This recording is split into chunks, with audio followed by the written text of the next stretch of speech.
Welcome to the sun, to the sun, to the sun.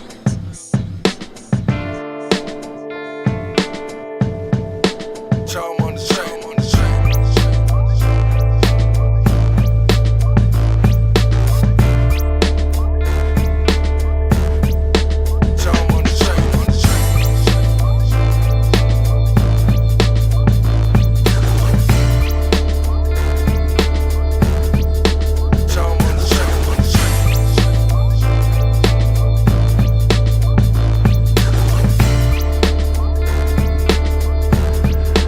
Charm on the train, on the train.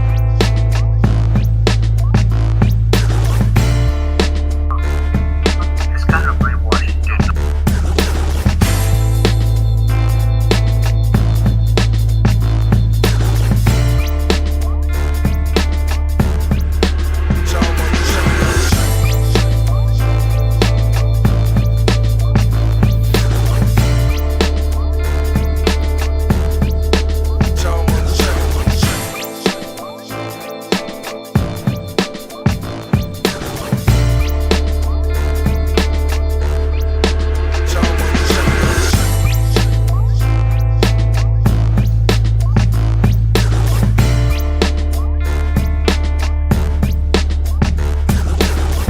Welcome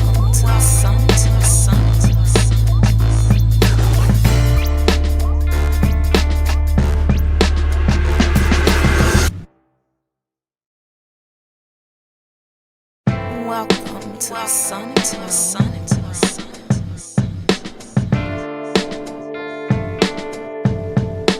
Charm on the train, on the train.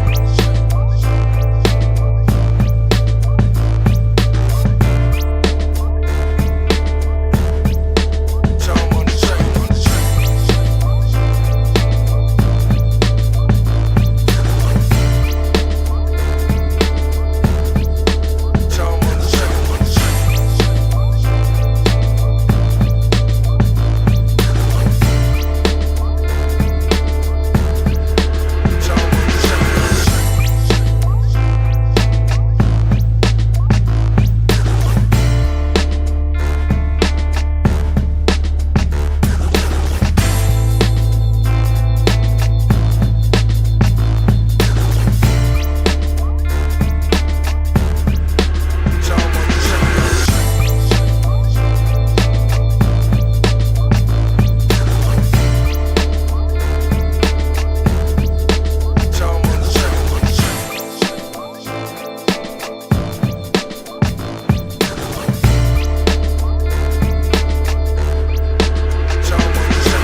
Welcome to the sun, to the sun, to the sun.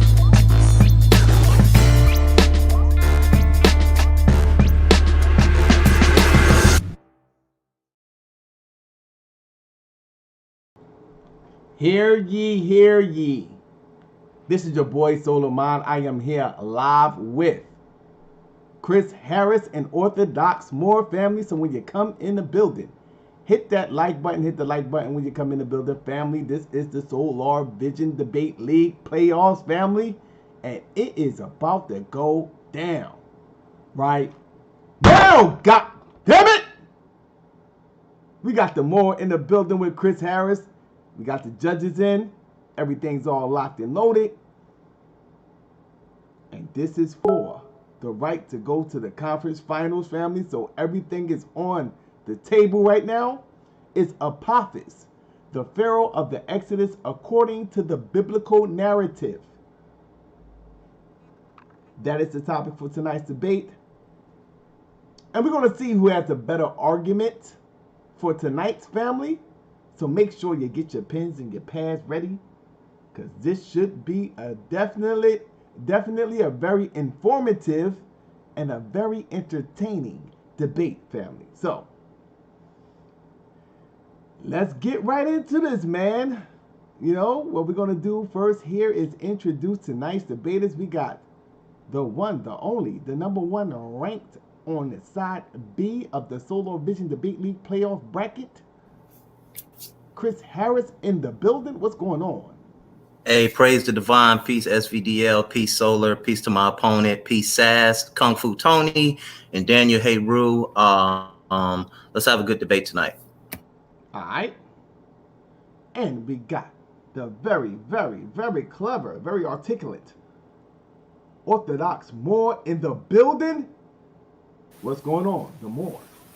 Peace, fam. Big up Solar Mind for making this debate possible. Big up my opponent for showing up for the debate.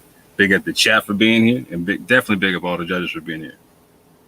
All right. So as you can see, once again, the topic for tonight's debate is Apophis, the Pharaoh of the Exodus, according to the biblical narrative. We got the judges in the building.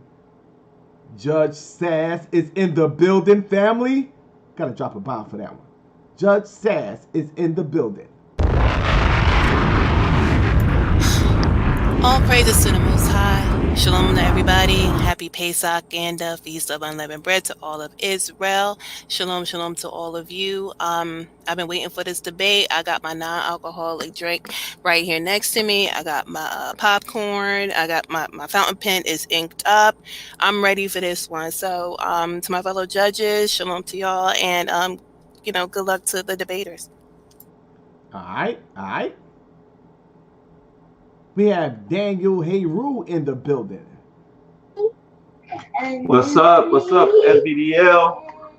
Hey, I'm also looking forward to this debate. So up to the debaters, up to the judges, and let's get it in.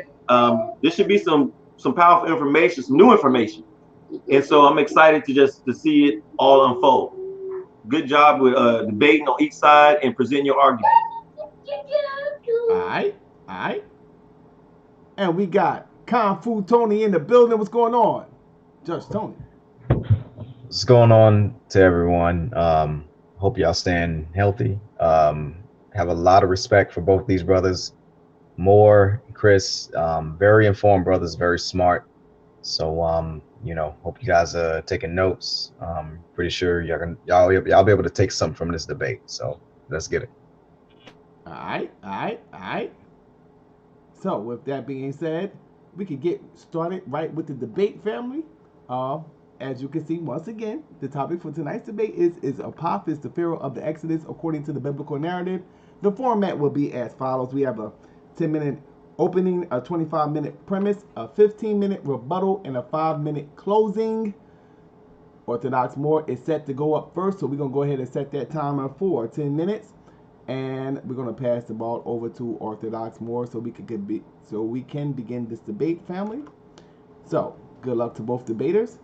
It is on you, Orthodox Moor, whenever you're ready. All right, let me share my screen right quick.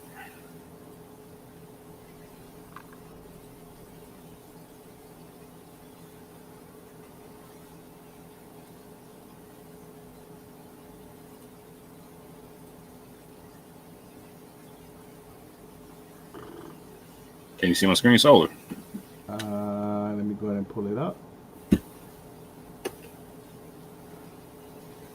Yes, they can see your screen, brother. All right, let's go and kick this off. All praise to the Most High. Again, thank y'all for showing up. This debate is Apophis, the Pharaoh of the Exodus, according to the biblical narrative. My premise is this, family. Apophis is the Pharaoh of the Exodus based upon the timeline found within the biblical narrative. The Assyrian narrative in the Bible matching historical accounts and environmental events recorded in the biblical narrative and the historical narrative. My opponent's stated premise in our preliminary was this: Apophis is not the Pharaoh of the Exodus because the biblical Exodus did not happen in the 16th century BCE. It does not match any historical narrative, nor does it match any geography or archaeology of the 16th century BCE. The biblical Exodus narrative is found in other mythologies also and is not a historical narrative. He was talking about he wants to bring out the consensus on Moses' birth date, which is real simple via the biblical narrative. That's 80 years before the Exodus. Apophis was not an Assyrian pharaoh. That's going to be real interesting and whatnot. And he said this in a previous debate in terms of what he would accept in terms of proving the Pharaoh of the Exodus. He said that show the plagues happening to the Pharaoh, show the Pharaoh running from the God of Moses, which is not part of the narrative in any way, shape, or form. But if I got to talk about the God involved, I definitely will. Show Moses in the Pharaoh's narrative, and show the timelines matching up without anachronisms. Show the timelines matching up without anachronisms. So I'm going to attempt to deal with those things. And on top of that, my counter narrative is this. My counter premise is this. My opponent will have to show and prove an alternative timeline within the biblical narrative and account for the Mesopotamian, Canaanite, Midianite, Ammonite, and Philistine captivities in the book of Judges. My opponent will have to explain why the Thebans misidentified the origins of the Hyksos king that they were revolting against and didn't know who they were fighting. My opponent will also have to show an Egyptian account of the Thera eruption and corresponding flood narratives outside of the 1550/1540 BC timeline. Here's my disclaimer for the debate. Pay close attention to the title. Again, one more time, pay close attention to the title. This debate is not titled according to the consensus. This debate is not titled according to the commentaries. This debate is not titled, did Moses or the Israelites exist? This debate is titled, is Apophis the Pharaoh of the Exodus according to the biblical narrative? One more time. This debate is titled, is Apophis the Pharaoh of the Exodus according to the biblical narrative? We had a whole show about naming a title for our debate. And my brother was real adamant about putting the biblical narrative part in the title. So I want everyone to remember that. So going forward, he wants to deal with consensus quite a bit. And there'll be some consensus we'll deal with. I got no issue with that. And so I got some questions of consensus for Chris. Is a consensus that the Thera eruption is dated circa 1642 to 1540 BCE? Is a consensus that the Hyksos period is dated circa 1650, 1522 BCE?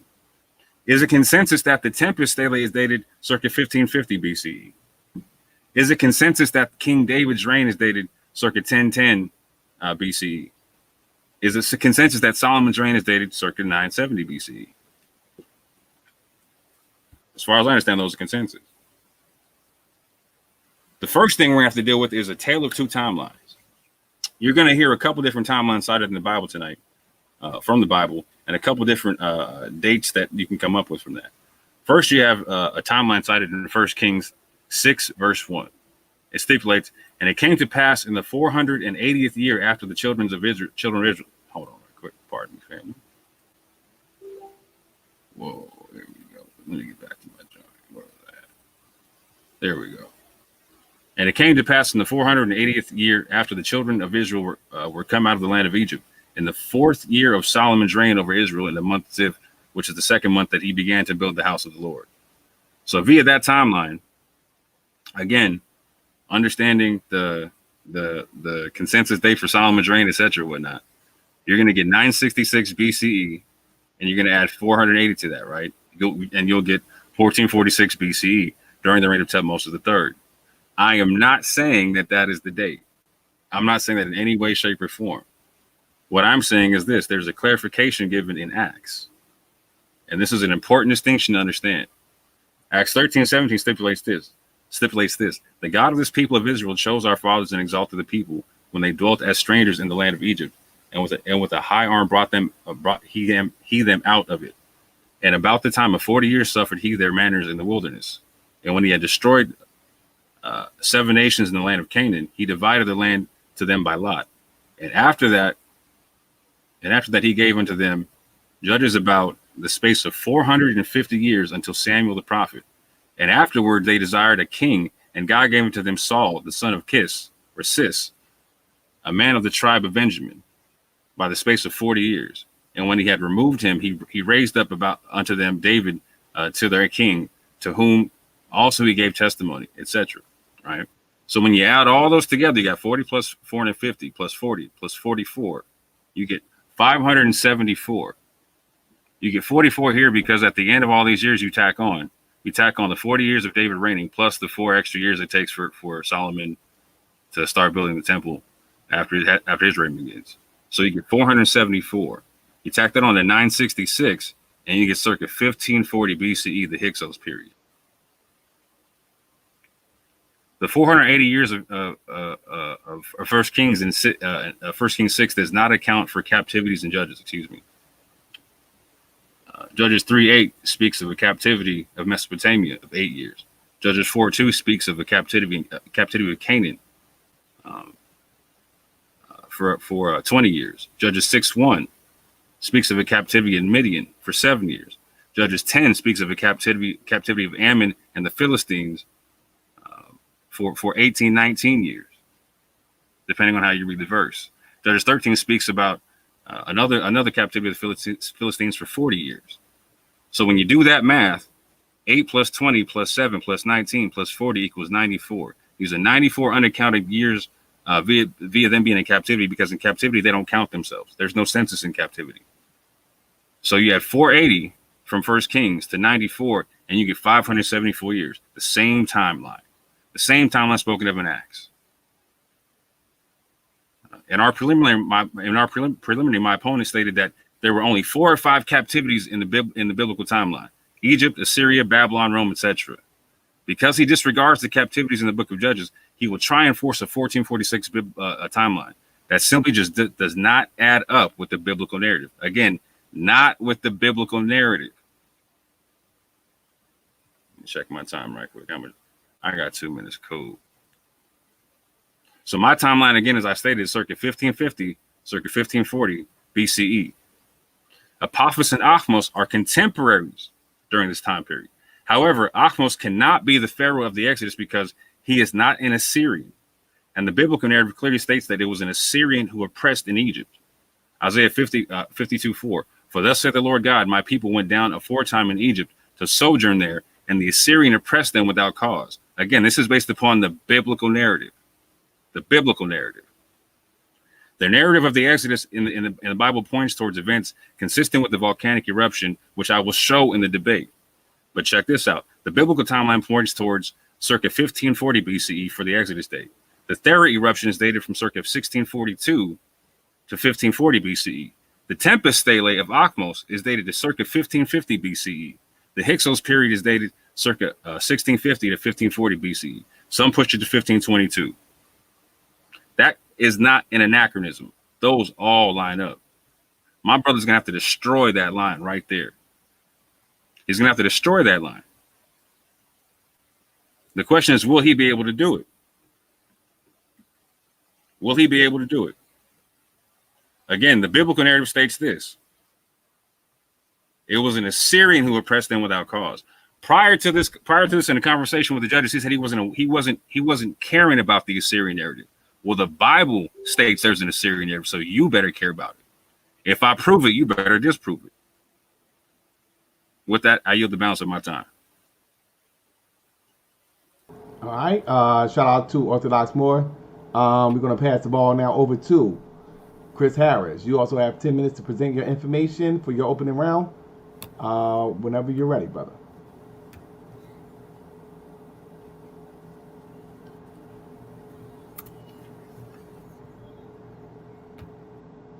All right. Can my screen be seen, Solar? Wait for it to pop up. Yeah, it's not. Probably might want to try it again. All right, let me try it again. Let's get this going right here. All right. All right, let's get this. All right, can it be seen now? Yeah, we can see it now. Okay, the first thing I want to let everybody know within 10-minute time realm here is I'm not here to discuss the book of Judges with you and all those timelines that you've given. You already gave a hardline date of 1540 BCE of when you all came out. I'm not here to debunk the book of Judges, the book of Solomon, the book of Chronicles. We are here to talk about the Pharaoh of the Exodus, which you've already determined. We're not going to play the game of semantics and talking points today here. You're here to provide evidence historically that these people came out under Apophis, which is going to be difficult for you to do. Here to debunk the claim that you all came out in 15. because your biblical narrative does not support Pharaoh Apepi being the Pharaoh of the Exodus. Now let's get started. First of all, the Orthodox Moor is dealing with a hypothesis. It does not say it is Pharaoh Apepi. The Bible does not mention his name at all. The Bible mentions the timeline of Ramses. So let's look at it here, what a hypothesis is. A supposition or proposed explanation made on the basis of limited evidence as a starting point for further investigation. Now let's deal with a hypothesis in the philosophic nature. When you're dealing with that hypothesis with philosophy, it's a proposition made as a basis for reasoning without any assumption of its truth. So Moore is claiming that it's Apophis, and he set the date already. I don't have to the judges. That's not my role here. I don't care about all that. We are talking about the Exodus. I don't have to account for any of that nonsense because you gave a hard line date. I'm here to talk about the date that you gave moving forward. You're also going to have to deal with the anachronisms that's found within your text. Now let's read what an anachronism is. An anachronism is a chronological inconsistency in some arrangement, especially a juxtaposition of persons, events, objects, or customs from different periods. The most common type of anachronism is an object misplaced in time, but it expression, a technology, a philosophical idea, a musical style, a material, a plant or animal, a custom, or anything else associated with a particular period that is placed outside its proper temporal domain. An anachronism may be either intentional or unintentional. Intentional anachronisms may be introduced into a literary or artistic work to help a contemporary audience engage more readily with the historical period. Anachronism can also be used for purposes of rhetoric, propaganda, comedy, or shock. Unintentional anachronisms may occur when a writer, artist, or performer is unaware of differences in technology, language, customs, attitudes, or fashions between different historical eras. So the Bible, the biblical narrative is filled with anachronisms and inconsistencies within your timeline. So I'm going to ask you, which you have to prove is, how'd you get your date 1540 based on the book of Judges? How'd you get Apepi as the Pharaoh when the Bible never mentions his name? Doesn't make any sense what you're bringing forth. Let's deal with Pharaoh Apepi. He reigned from 35 to 40 years. And as this is your timeline right here, 1575 to 1540 BCE. Apepi or Apophis was a ruler of Lower Egypt during the 15th dynasty, and at the end of the second intermediary period that was dominated by this foreign dynasty of rulers called the Hyksos. According to the current canon of kings, he ruled over the northern portion of Egypt for 40 years. He ruled on behalf of the 16th century BCE and outlived his rival Kamos, but not Amos. Although his reign only entailed northern Egypt, Apepi was dominant over most of Egypt during the early portion of his reign and traded peacefully with the native Theban 17th dynasty to the south. While he might have exerted suzerainty over Upper Egypt during the beginning of his reign, the 17th dynasty eventually assumed control over this region, and the Hyksos were driven out of Egypt no more than 15 years after his death. Now, Kamos, the last king of the 17th dynasty, this was every period where there are two kings, some foreign rulers and the native people here.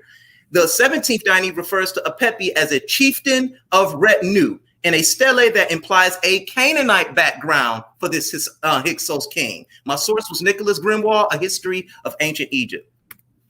Now let's deal with my brother Amos, king of ancient Egypt, 1539 to 14 BCE, and the founder of the mighty 18th dynasty who completed the expulsion of the Hyksos, invaded Palestine and re-exerted Egypt's hegemony over northern Nubia to the south. Resuming the war of liberation against the Hyksos early in his reign, Amos crushed the foreigners' allies in Middle Egypt, advancing down the Nile River, captured Memphis, the traditional capital of Egypt near present-day Cairo, while his mother, Queen Ahotep, acted as his representative in Thebes. He undertook a waterborne operation against Avaris, that was the Hyksos capital in the Eastern Delta, followed by a land siege. When a rebellion flared in Upper Egypt, he hastened upriver to quell the rising, while Ahotep helped to contain it. Having put down the rising, he captured the Hyksos capital, which is Avaris, and then pursued the enemy to Shahureen. I want y'all to remember this name, Shahureen, a Hyksos stronghold in Palestine. So we see these people of our Canaanite origin. So I'm debunking your Assyrian origin right there. Let's continue on. Which was reduced after a 3-year siege. Before advancing into Palestine, Amos in 3 campaigns advanced into Nubia, whose ruler had been an ally to Hyksos. The rich gold mines of the south provided another incentive of Amos' expansion into Nubia. So what we see here is Amos conquering both lands. We see Amos going into Nubia, setting that straight, and we also see Amos going right over there into Palestine. So if you gave a date of the 15th century BCE, or 1540, which would make it the 16th century BCE, that would mean Amos feared no smoke in the sky or any of that nonsense. He went right over there and conquered. And we see also in the book of Isaiah, Isaiah. I am just fine. He breaking up to me too.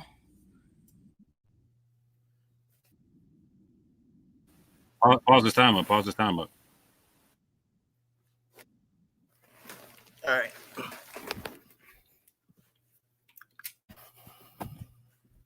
Can you hear me? Okay. Cool. All right. Let me know if I start breaking up. I don't know why I'm breaking up here. All right. Where did I leave off at? Okay, so we're dealing with Amos the First. And we're dealing with the fact that he went into Palestine and conquered a Hyksos stronghold in Palestine, which was reduced after a 3-year siege. And I want everybody to pay attention to that name, Shahurin, which he captured. Shahurin is key. The Hyksos capital in Palestine.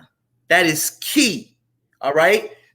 And like he said, Amos the First was contemporary with my man Apophis, but Apophis died, and it was in fact Kamudi that Amos went to war with. So we're gonna deal with all that. All right. Now, before advancing into Palestine, Amos in 3 campaigns advanced Nubia, who had been the ally of the Hyksos. The rich gold mines of the south provided another incentive for Amos' expansion into Nubia. My source for that was the Encyclopedia Britannica. Let's deal with Moses. Now, even the Zondervan Bible Dictionary, Moses was Hebrew Moshe. He flourished in the 14th, 13th century BCE.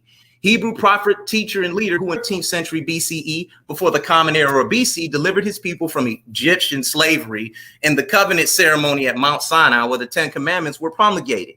He founded the religious community known as Israel as the interpreter of these covenant stipulations. He was an organizer of the community's religious and civil traditions. In the Judaic tradition, he is referred as the greatest prophet and teacher of Judaism and has sometimes loosely been called in Mosaicism or the Mosaic faith in Western Christendom.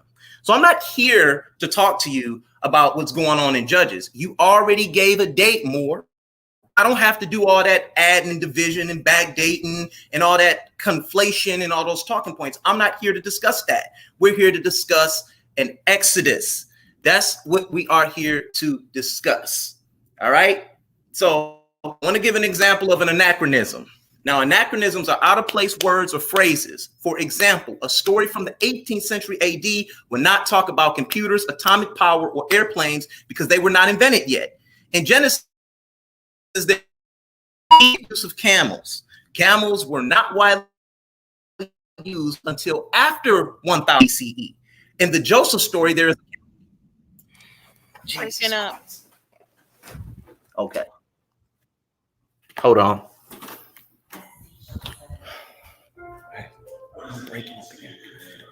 Hold on, guys.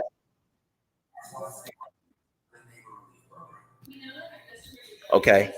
Can y'all hear me now?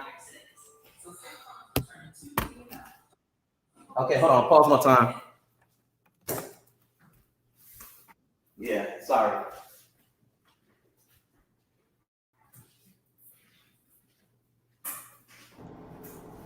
Yeah, we'll give him a minute to get his Okay. position. Oh, you are set? Okay. All right. Okay, I'm back. All right. Now we're gonna deal with the fact that camels, I'm just dealing with an. Now, camels were not widely used until after 1000 BCE. In the Joseph story, there is a camel caravan carrying gum, balm, and myrrh, which best fits the Arabian trade of the 8th and 7th century BCE. Assyrian texts describe the use of camels and caravans in the 7th century BCE. There's a large increase of camel bones in the archaeological record at this same time.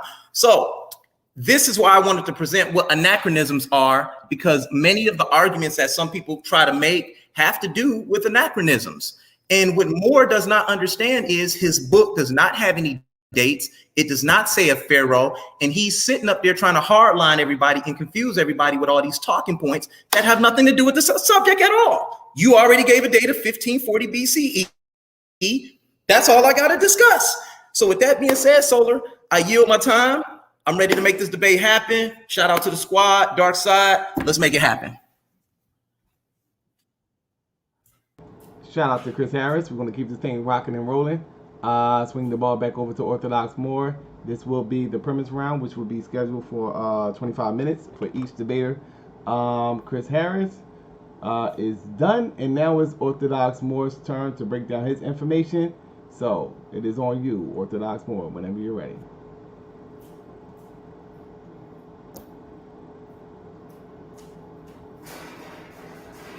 Okay, 2 seconds.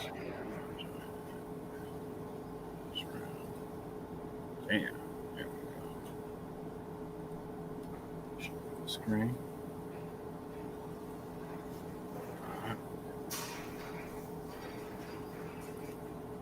Can you see my screen, Solar? Yes, sir. All right, let's begin. So this is my round 2. And real quick, just before getting into it, I want to address some stuff that my man just said in his premise and whatnot, or in his opening round. Speaking about anachronisms, first and foremost, trying to state that a camel is an anachronism doesn't make sense when the caravan when caravans using camels were Ishmaelites and Midianites, etc., whatnot, and the Ishmaelites were the ones who sold Joseph into slavery in Egypt. That's not an anachronism. You're saying that they're not widely used does not mean they're not used at all.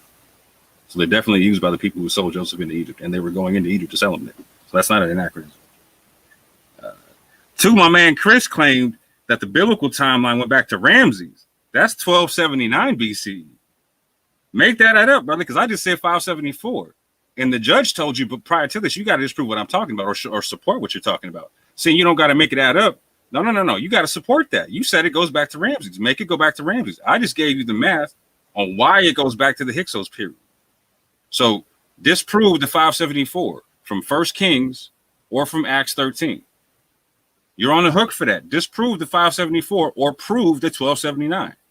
Like, you got to prove that, bro. You can't just say it and run. That would be an anachronism, wouldn't it? Wouldn't it? Third of all, he made the concept. He made the claim, chieftain of the retinue, right? That Apophis was called the chieftain of the retinue. I'm making the claim, and I'll show that he's called the Prince of Syria, and Syria is a modern name that does not apply back then, and I will show this. So again, Chris can correct me in the language if he wants to, in the hieratic or in the metanetric, whenever he wants to on this. But again, my premise is this, and he has to address my premise. Apophis / Apophis is the Pharaoh of the Exodus based upon the timeline found within the biblical narrative. The Assyrian narrative in the biblical Bible matching historical accounts and environmental events recorded in the biblical narrative and the historical narrative. My counter premise, again, my opponent will have to show and prove an alternative timeline within the biblical narrative and account for the Mesopotamian, Canaanite, Midianite, Ammonite, and Philistine captivities in the book of Judges. His timeline he just cited does not account for that time, and that goes against the biblical narrative. Make it add up, brother man. That's your title, biblical narrative. That's you. You put it there. My opponent will have to explain why the Thebans misidentified the origins of the Hyksos kings they were revolting against and didn't know who they were fighting. I'm about to show that real quick. Again, my opponent will have to show an Egyptian account of the Thera eruption and corresponding flood events outside of the circa 1550, 1540 BCE timeline that I provided. He already said it's my timeline. He already tested certain things to my timeline. Again, disclaimer, pay close attention to the title.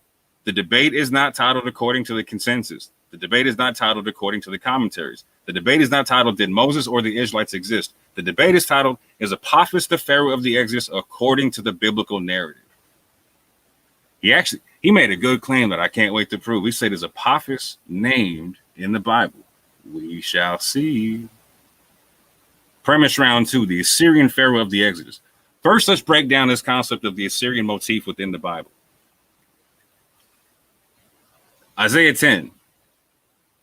O Assyrian, the rod of mine anger, and the staff in their hand is mine indignation. I will send him against the hypocritical nation, and against the people of my wrath will I give him charge, to take the spoil and to take the prey, and to tread them down like the mire of the streets. Howbeit he meaneth not so, neither doth his heart think so, but it is in his heart to destroy and cut off nations, not a few. For he saith, are not my princes altogether kings? Remember that line right there. Are not my princes altogether kings? As my hand hath found the kingdoms of the idols, in whose graven images did excel them of Jerusalem and of Samaria, shall I not, as I have done unto Samaria and her idols, so do to Jerusalem and her idols? Wherefore it shall come to pass that when the Lord hath performed his whole work upon Mount Zion and on Jerusalem, I will punish the fruit of the stout heart of the king of Assyria and the glory of his high looks. For he saith, by the strength of my hand I have done it, and by my wisdom, and for I am prudent, and have removed the bounds of the people, and have robbed their treasures, and have put down the inhabitants like a villain, like a valiant man. Excuse me. And by my and my hand hath found as a nest the riches of the peoples, and as one gathereth eggs that are left, have I gathered all the earth, and there was none that moved the wing, or opened the mouth, or peeped. Shall the axe boast itself against him that heweth therewith? Or shall the saw magnify itself against him that shaketh it? As if the rod should shake itself against them that lift it up, or as if the staff should lift up itself as if it were no wood. Therefore shall the Lord of hosts, send among his fat ones leanness, and under his glory he shall kindle a burning like the burning of a fire. And the light of Israel shall be for a fire, and his Holy One for a flame, and it shall burn and devour his thorns and his briars in one day. And shall come the glory of his forest and his fruitful field, both soul and body, and they shall be as when a standard bearer fainteth. And the rest of the trees of his forest shall be a few, that a child may write them. And it shall come to pass in that day that the remnant of Israel and such are escaped of the house of Jacob shall no more again stay upon him that smote them, but shall stay upon the Lord, the Holy One of Israel, in truth. By the way, that says a meth there in Hebrew for your boy Chris. You know what I'm saying? So what is that saying? That's saying that at certain points that an Assyrian is going to come afflict his people when they're a hypocritical nation, etc., whatnot, and that because of his pride, he's going to get taken down. It's at one point. And it also stipulates this one more time, Isaiah 52:4. For thus saith the Lord God, my people went down aforetime into Egypt to sojourn there, and the Assyrian oppressed them without cause. Now, my man has to break this one down via the narrative. He told the judges he don't care about the Assyrian narrative. Bro, it's part of the biblical narrative. That's part of the title of the debate. It's part of the biblical narrative. So let's deal with that, yeah? Let's get into it. This is the Stele of Kamos at Karnak. This is being translated at Arizona.edu, right? So if you want to challenge them, go ahead, bro. Have fun with that, right? But this is what Kamos says. Kamos is the son of Second-Enrei-Tau. Second-Enrei-Tau was a man that is killed by an axe blow who starts a revolt against the Hyksos because of their oppression. Kamos is the oldest son. When he dies, his mother takes over. When she's done, the younger son, Achmo, takes over and kicks them out and finishes what Kamos does. But Kamos does work. Kamos is putting in all kind of work, kicking people out left, right, center, etc. But what does he say? What does he say about this man? He says that he is that Syrian prince with weak arms. Check this out. So that I might let a poppy experience a bad time, that Syrian prince with weak arms who conceives brave things which never come about for him. And in that same, check this out. My man tried to say he was a chieftain of the retinue. Sure, the retinue of the people he's governing, but my man Kamos says that he's a Syrian prince. And what do I say about the Assyrian? That his princes are for kings? Now watch what he says in the same stele. He talks about taking all their fine woods, all the fine products of the retinue. So what's that word he's saying there for Syrian prince, Chris? You tell me. You break that one down in the hieratic. You break that one down in the Mennonite right quick. I'll wait. Did he not know the difference between a Syrian and a retinue? Did Kamos not know who killed his father? Did Kamos not know who he was fighting against? I got to understand this.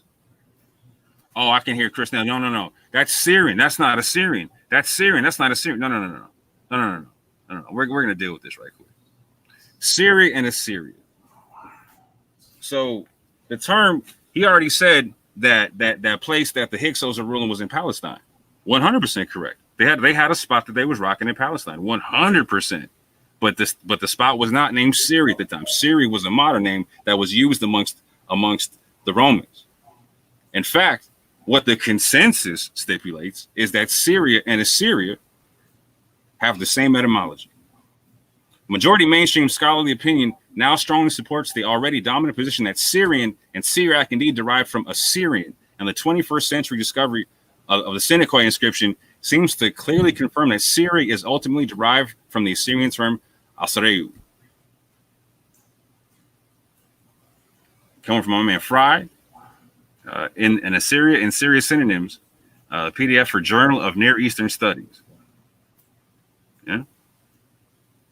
Going further, a hieroglyphic Luwian and Phoenician bilingual monumental inscription found in Seneca, Turkey. The Seneca inscription belonging in Urgi, a vassal king of Quay, dating to the 8th century BC. Dating to the 8th century BC, right? This is way before the area is ever called Syria by the Romans. Way before that. References made to the relationship between his kingdom and his Assyrian overlords. And his Assyrian, so the Assyrian overlords are ruling all the way out that way, and that's even back in the 800s. Wait till I start dropping time periods I'm about to get into. The Luwian inscription reads Surai, whereas the Phoenician translates it as Sur, i.e. Asur, which according to Rollinger settles the problem once and for all. And this is Rollinger again, writing for the terms of Syria and Syria, again, PDF, Journal of Near Eastern Studies, in the 2006 version, an updated version.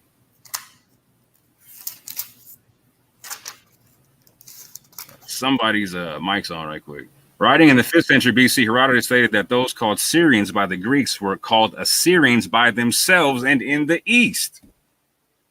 Again, Fry speaking about this in Assyrian synonyms, PDF, a Journal of Near Eastern Studies, portion 51, going back to 92 and whatnot.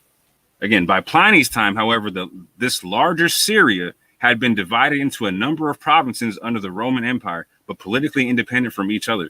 Judea later renamed Palestine in AD 135, the region corresponding to modern-day Israel, the Palestinian territories in Jordan, and the extreme southwest Phoenicia, obviously, established in 194 AD, corresponding to modern Lebanon, Damascus, Homs region, etc., whatnot. They're calling it Syria then. And that's Syria. That's the Roman provincial organization, Britannica Online Encyclopedia. They're not calling it Syria till the Roman time periods, fam. So, Chris, I need to understand. I need to understand.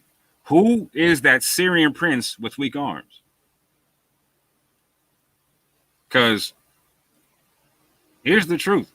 The situation with the retinue is that they're dealing with 3 portions of land. They deal with the Amorites, they deal with Canaan, and they deal with the Negev. So you got Assyria right here. This is the land of the retinue, what is currently called Syria, Palestine. This is where the Amorites were rocking. This is where you got the Canaanites and you got other people, whatnot. Look at that line right quick. Just check that out for just keep that in mind for a quick second. Just keep that in mind for a quick second.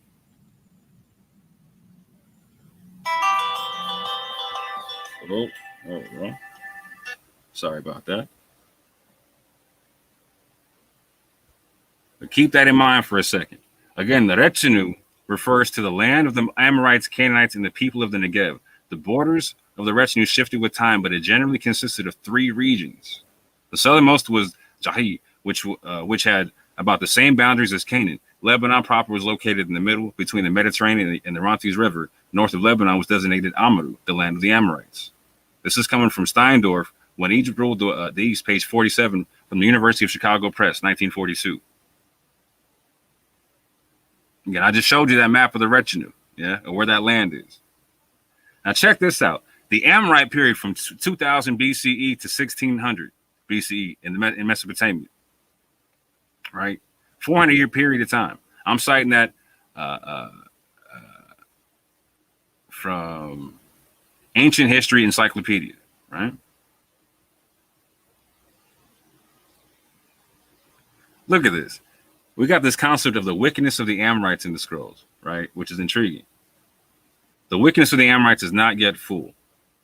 Genesis 15:13 and 15:16. And he said unto Abram, know of a surety that thy seed shall be a stranger in a land that is not theirs, and shall serve them, and they shall afflict them 400 years. But in the fourth generation they shall come hither again, for the iniquity of the Amorites is not yet full. So during this period of the Amorite period, they're running roughshod all over Mesopotamia.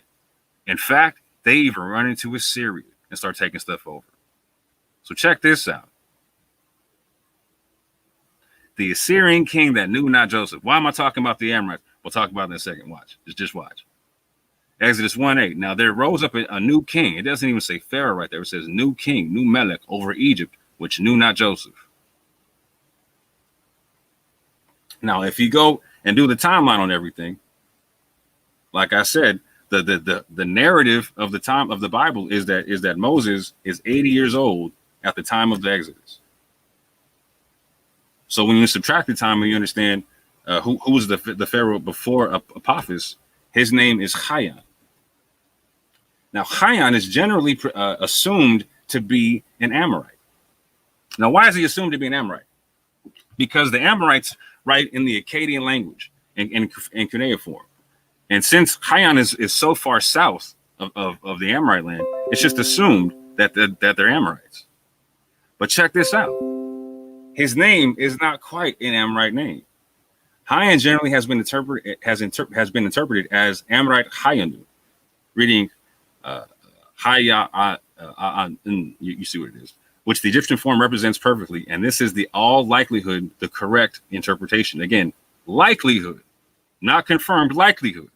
Check this out. It should be stressed that Hayan's name was not original and had been in use for centuries before the 15th Hyksos dynasty. The name Hayanu is recorded in the Assyrian Kings list. In the Assyrian Kings list, for a remote ancestor of Shamsi Adad I, circa 18 BC. Now I'm getting this from Kim Reichholt, The Political Situation in Egypt During the Second Intermediate Period, page 128. Now, Shamsi Adad is an Amorite who goes into Assyria and claims to have Assyrian lineage. And what name does he call on? He calls on the name Hayanu. The same name that they're saying is Hayan, an Assyrian name. Now, so my man wants to prove that it's not an Assyrian name, that it's an Amorite here. He's got to show me one Amorite in the history of the world being called Hayanu. The only person in the annals of history that you will find with this name is the Assyrian on the king's list of Assyria, predating the 1800 BCE, and Hayan in Egypt. Chris will not be able to show you one Amorite in between the two with the same name. So again, when they say in all likelihood the correct interpretation, they're guessing.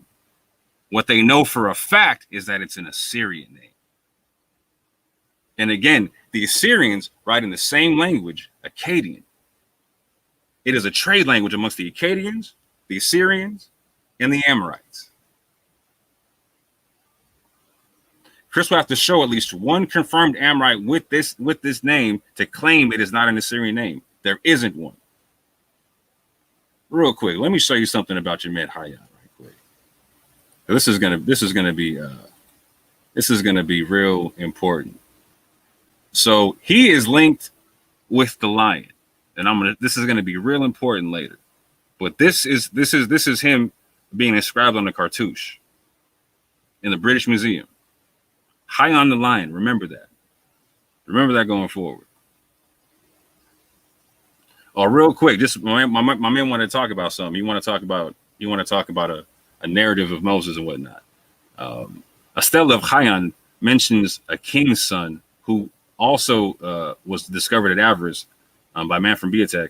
Observed that a stela set up in Avaris contains the nomen and prenomen of the Hayan, and now a lost dedication, presumably to Seth, Lord of Avaris, below which are inscribed the title and name of the eldest king's son, Yanasi. Again, Kim Reinhold from the political situation in Egypt, etc., page 256. This is the stela of your man. Hold on. This is the stela of Yanasi, mentioning Hayan in Avaris. Okay? So check this out. Yanasi was a prince during the 15th dynasty of Egypt. He was the eldest king's son of the Hyksos pharaoh Hayan, and this title suggests that he was the crown prince designated to be his successor. Nevertheless, Hayan was succeeded by Apophis, who for this reason is believed to have been a usurper. What's the consensus on that? Is that Yanasi was the eldest king's son who should have succeeded him, but Apophis took over. So there is a situation of a usurpation, or someone being exiled, etc., or someone leaving, like the Moses story, huh? But let's go further into it, right? Yanasi in Hebrew could mean Yah has carried away. Yah and Nasa. Yah as in the God of Israel, and Nasa can mean carry away. Check this out. Exodus 19:3 and 4. And Moses went up unto God, and the Lord called unto him out of the mountain, saying, thus shalt thou say to the house of Jacob, and tell the children of Israel. Verse 4. Ye have seen what I did unto the Egyptians, and how I bare you on eagle's wings and brought you unto myself, how I carried you away, how I carried you out on eagle's wings, how I Yanasi, how God brought them out. And what's also interesting about that is in the Egyptian narrative, or in the narrative, he has an Egyptian mother. So the Bible never states his Egyptian name. His Hebrew name is to be drawn out. This man's Egyptian name in Hebrew could mean to be carried away. The wilderness of sin. Let me check my time right quick. Okay. The wilderness of sin. Sion. Sin. Hayan. Check this out.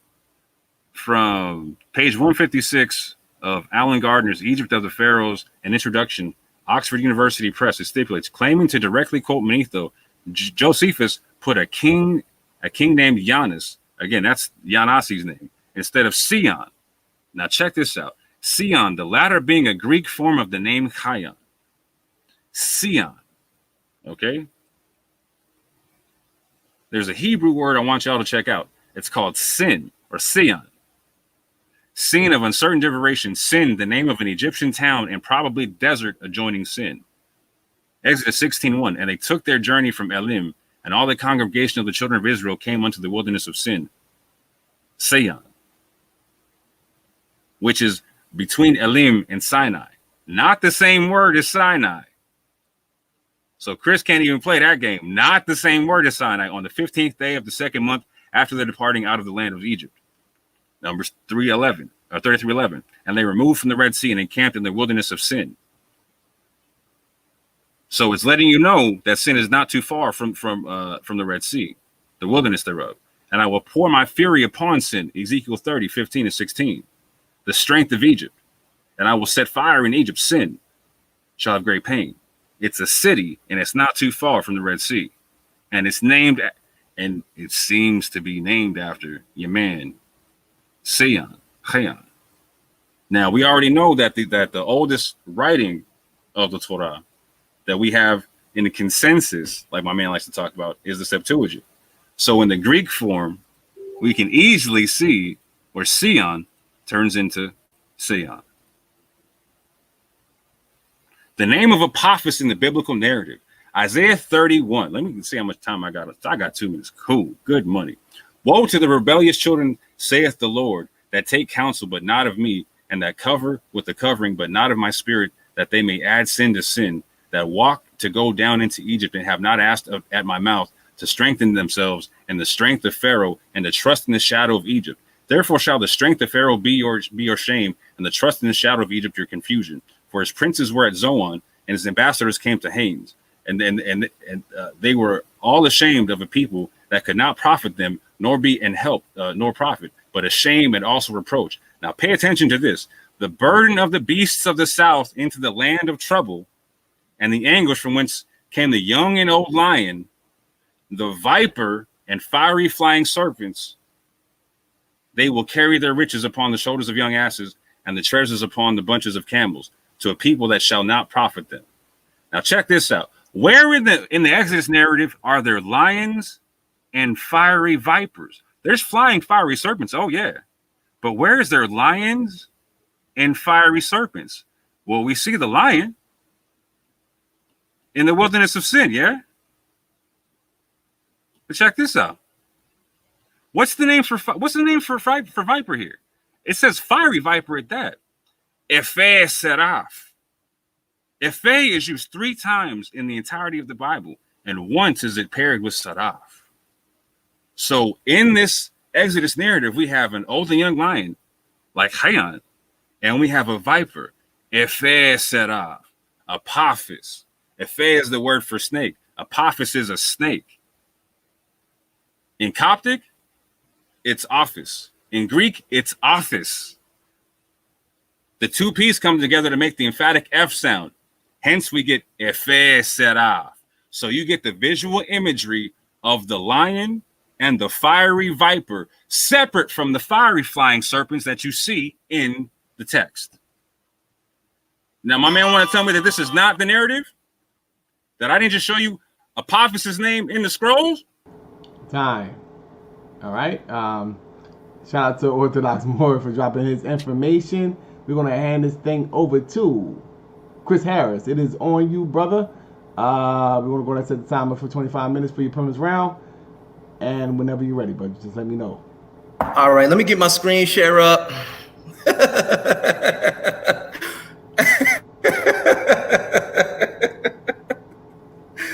Oh man.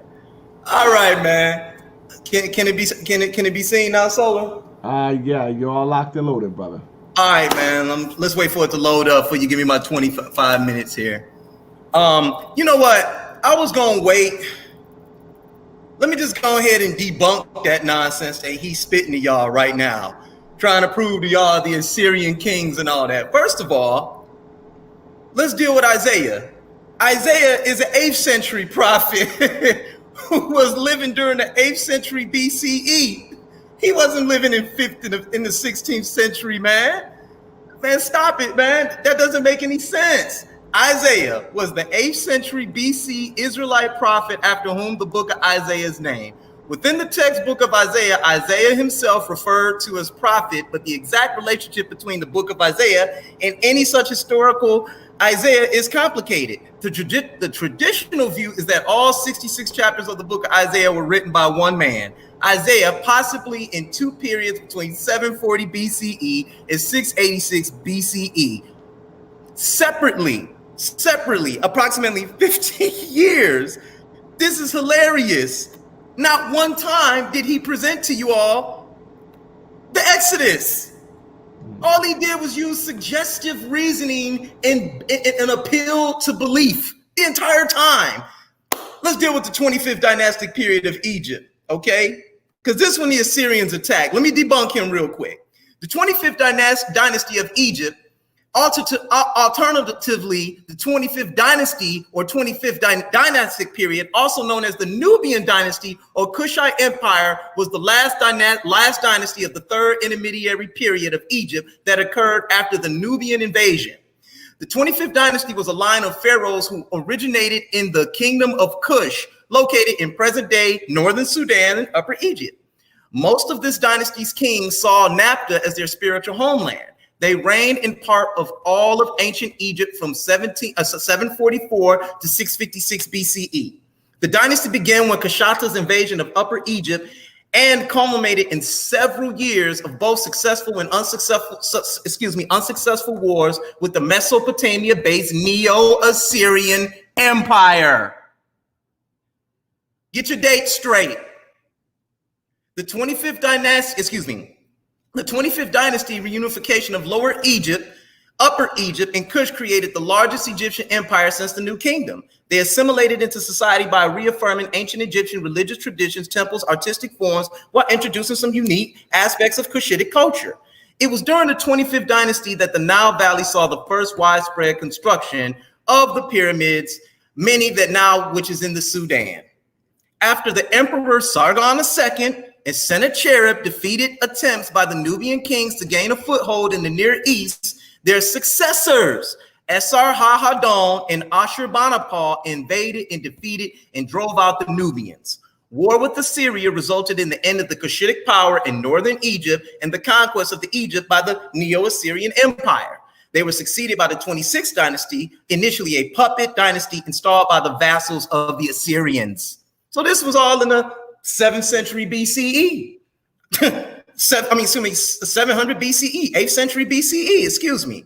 So we can see that's what Isaiah, the time period Isaiah is in. Don't know what you're talking about, man. I don't know what you're talking about. We are here to discuss the Exodus. So what we're going to do is we're going to take a look at the anachronisms presented in your text, because there are no dates, but there are names mentioned. And the first thing I want to deal with is Exodus 1 and 11. And this is how your Exodus narrative starts off with. And it says, therefore they did set over them taskmasters to afflict them with their burdens. And they built for the Pharaoh treasure cities, Pithom and Ramses.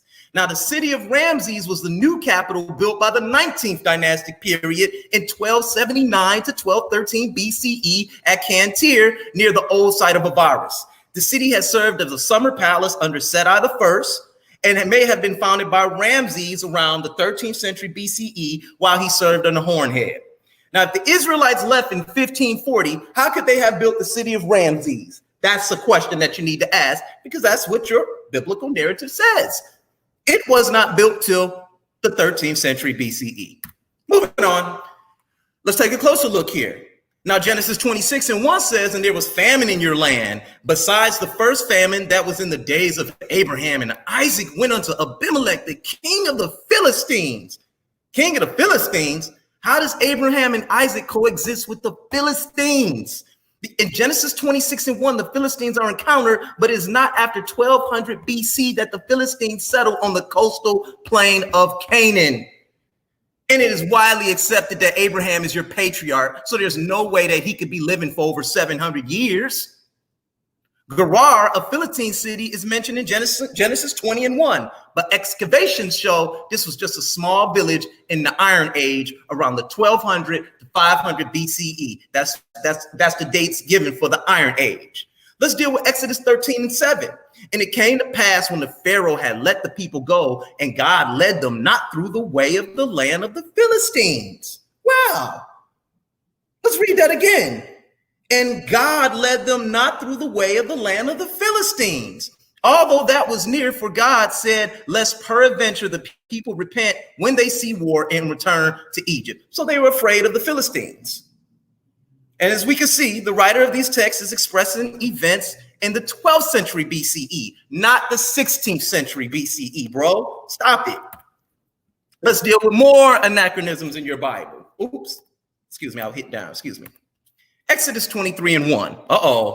And I will set bounds from the Red Sea, even unto the sea of the Philistines, and from the desert unto the river, for I will deliver the inhabitants out of the land and into your hand, and thou shalt drive them out before you. Now your deity is speaking in this verse, and it's Yahweh that mentions the Philistines. So once again, is this Exodus or this narrative taking place in the 12th century BCE, 13th century BCE, or is it taking place in the 16th century BCE? Because you don't got your dates right, no way. You're up here hooping and hollering about the Assyrians being, what, stop. Joshua 13 and 3. From Sihor, which is before Egypt, even unto the borders of Ekron, northward, which is the Canaanite 5 lords of the Philistines, and the Ashtites, the Eshcolites, the Gittites, and the Ekronites. Once again, the Philistines are being mentioned. How could this be in the 15th century BCE? They don't get there into the 12th century BCE.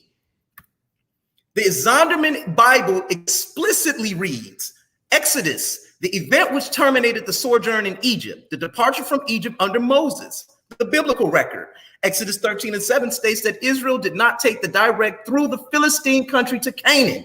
Had she done so, Israel would have had to pass through the Egyptian wall, which was biblical Shur, which protected the northeastern highways out of Egypt. This wall was guarded. It could only be passed with great difficulty.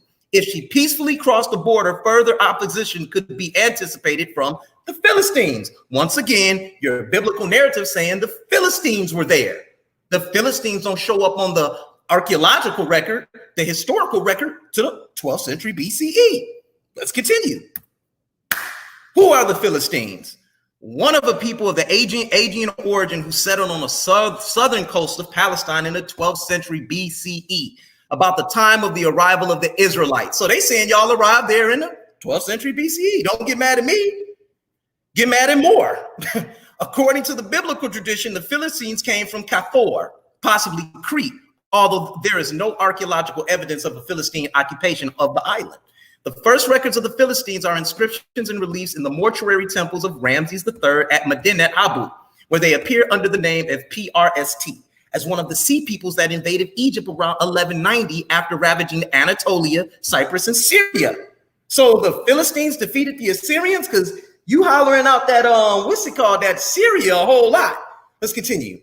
After being repulsed by the Egyptians, they settled, possibly with Egypt's permission, on the coastal plains of Palestine from Joppa, southward to Gaza. They contained the 5 cities of the Philistine Confederacy: Ashdod, Gath, and Ekron, and was known as Philistia, or the land of the Philistines. It was from this designation the whole of the country was later called Palestine by the Greeks. Let's deal with another historical inconsistency. Now, Numbers 33 and 35, and they journeyed from Abarona and encamped in Ezon Geber. Now, Ezon Geber is another place reported to be a camping place of the children of Israel. It's mentioned in other places in the Bible as a latter port town on the northern tip of the Gulf of Aqaba has led to the identification by archaeologists at a mound located on the modern border between Israel and Jordan, halfway between the towns of Elat and Aqaba. Excavations here in the years of 1938 to 1940 revealed impressive late Iron Age remains, but no trace whatsoever of the late Bronze Age occupation. Bronze Age would be anytime from 3000 BCE to 1200 BCE. And like they said, they see no remains of y'all camping there.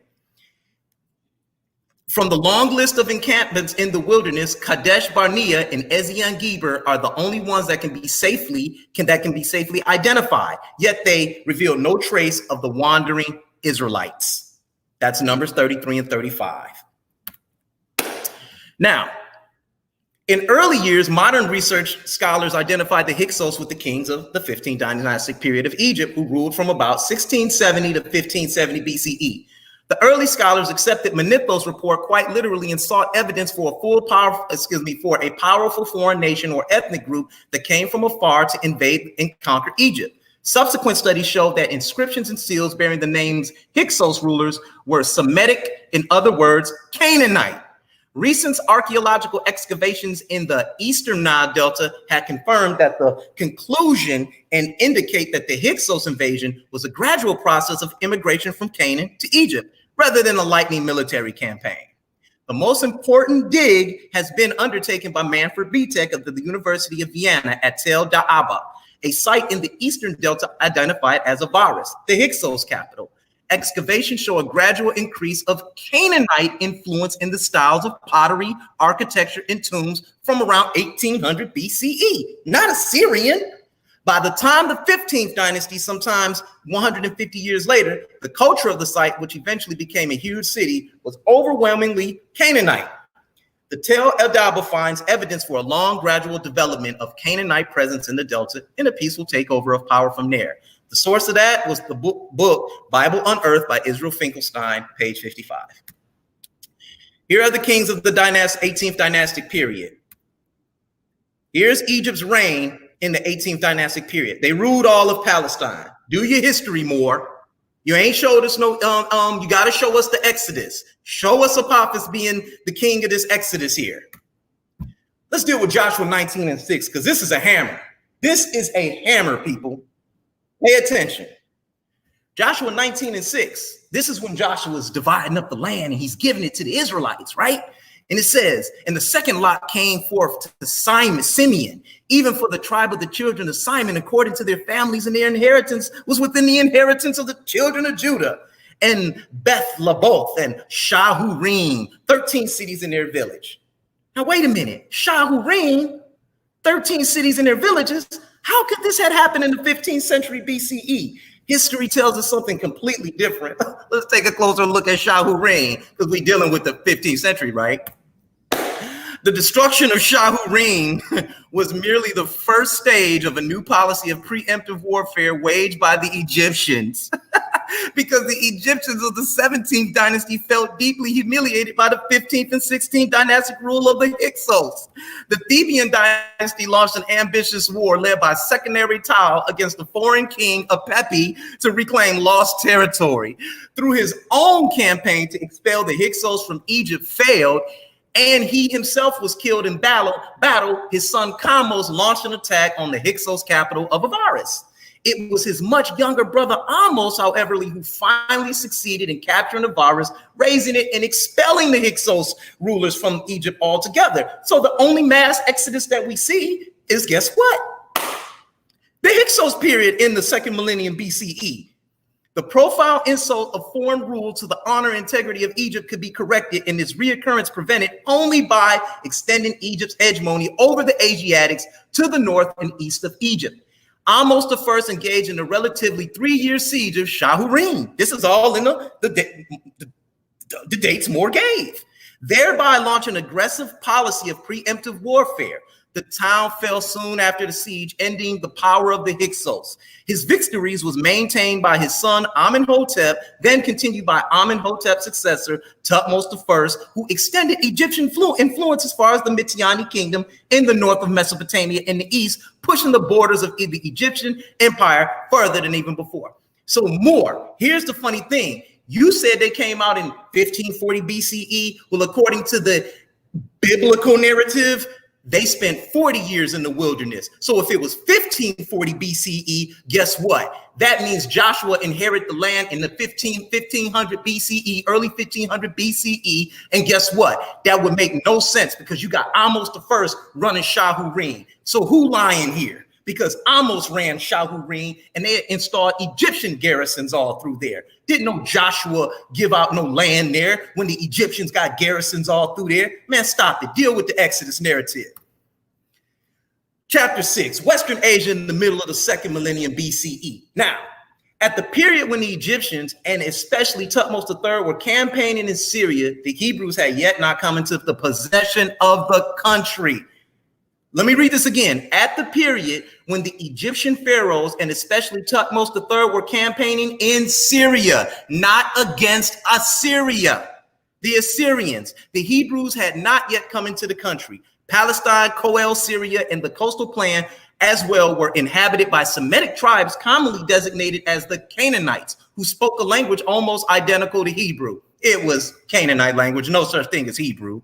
Here also the Hyksos possessed fortified towns after the withdrawal from Egypt. Now Thutmose III lived from 1482 to 1425 BCE. He was one of the longest rulers we had in Africa. And guess what? That's the 15th century BCE, but y'all supposedly had inherited the land around 1500 BCE under Joshua, right? Man, stop it, man. Get out of here. Now, for 3 centuries, the Egyptians ruled the land of Canaan. Armies and chariots and 10,000 foot soldiers under the Pharaoh Thutmose III thundered through Gaza and defeated a coalition of Canaanite chiefdoms at Megiddo. And now it is northern Israel. In the 15th century BCE, the Egyptians then built fortresses, mansions, and agricultural estates from Gaza to Galilee, taking Canaan's finest products, copper from the Dead Sea mines, cedar from Lebanon, olive oil, and wine from the Mediterranean coast, as well as many other colonial ventures before and since military conquest led to new cultural order in the occupied lands. Across Israel, archaeologists have found evidence that the Canaanites took Egyptian customs. They created items worthy of tombs on the decorated on tombs of the Nile, including clay coffins molded with human faces and burial goods such as necklaces and decorated pots. They also adopted Egyptian imagery such as sphinxes and scarabs. For the Egyptians, Canaan was a major trophy. Artists in Egypt carved and painted narratives on the stone walls of temples boasting about vanquished subjects and depicting Canaanite prisoners naked and bound at the wrists. That's right. Yet, Egypt's presence in Canaan ended sooner than the pharaohs might have expected, when Canaan, under assault from the seaborne invaders, hit by drought so severe it caused food shortages. Egypt's colonial rule began to crumble around 1200 BCE. That's when them Philistines came. Starting in the north and gradually spreading to the south, Egypt did not fall alone. The Eastern Mediterranean's two great powers of the day, the Hittites in central Turkey and the Mycenaeans in Greece, saw their capital sacked and their governance fail. They toppled in the pan-Mediterranean late Bronze Age collapse with the 12th century BCE. Egypt's 2,000-year-old dynastic system survived, but it lost its trade ties throughout the Mediterranean and its valuable outposts in Canaan. It's a good book by Roger Atwood, The Stealing of Ancient Cultures. Y'all should check it out.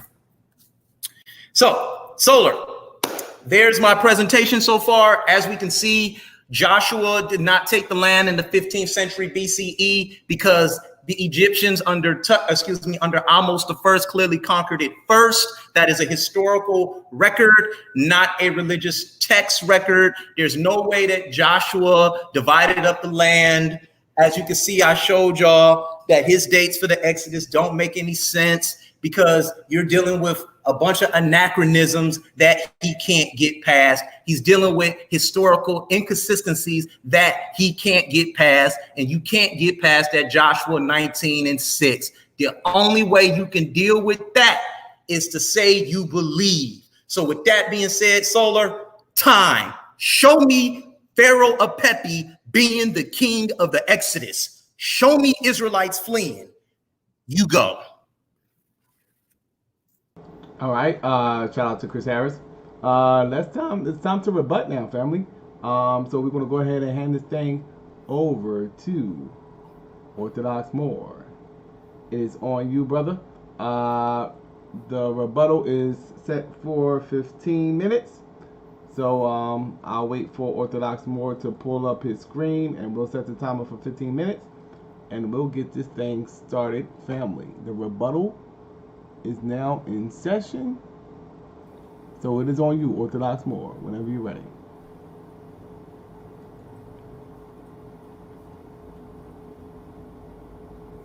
All right.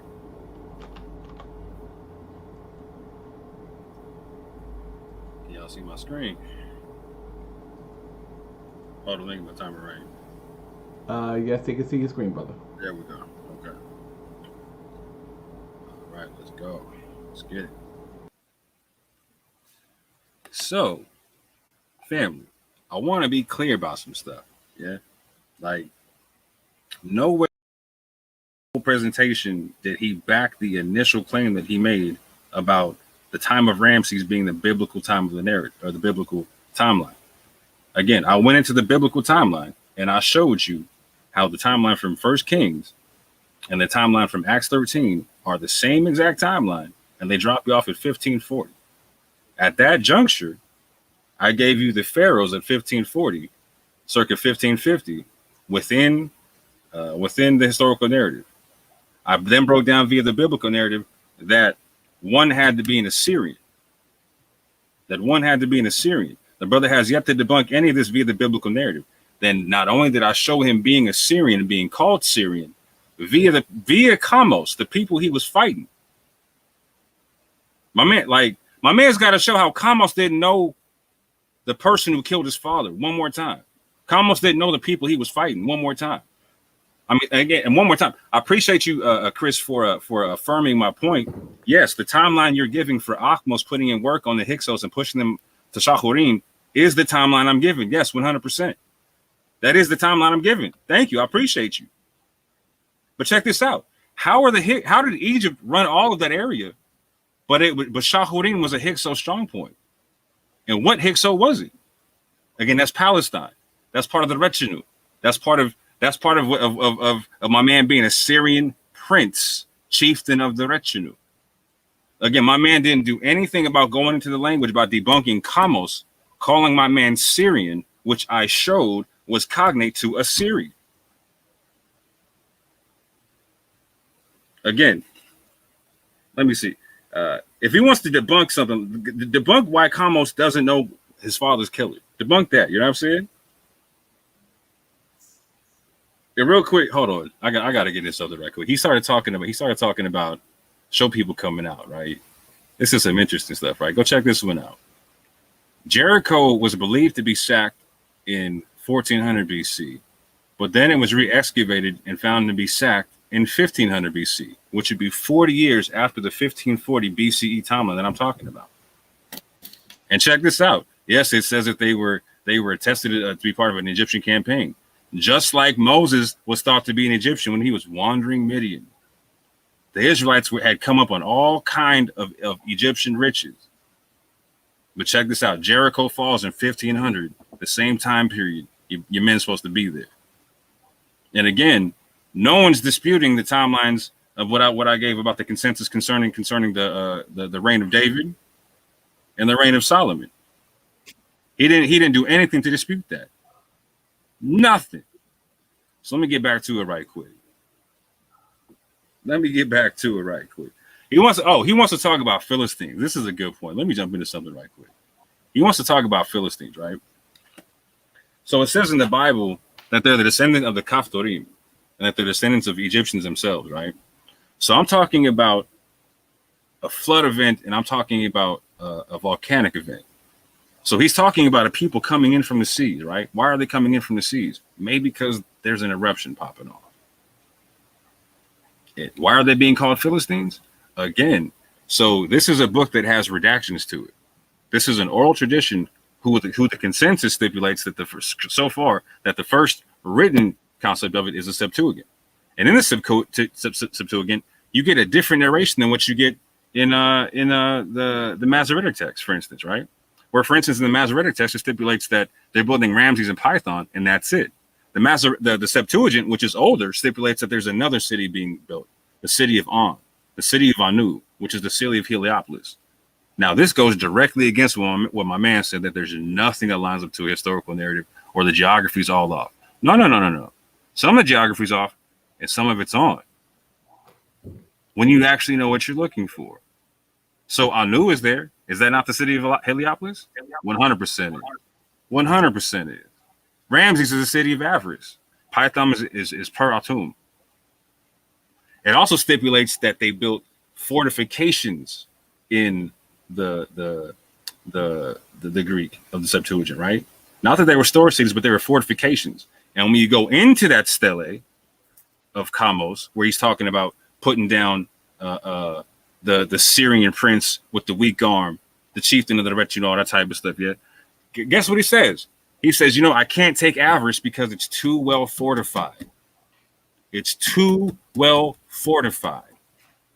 When they came in, when these Assyrian cats came in doing work, they knew what time it was. They was trying to put some heads down, get down to lay down. And the first thing they did is look at the biblical narrative, right? The Bible says that the king that knew not Joseph was afraid of the Israelites joining up with an opposing force. Who would be the opposing force? The Thebans. The Thebans. The Thebans. Check this out. Check out what the Quran says about those Thebans.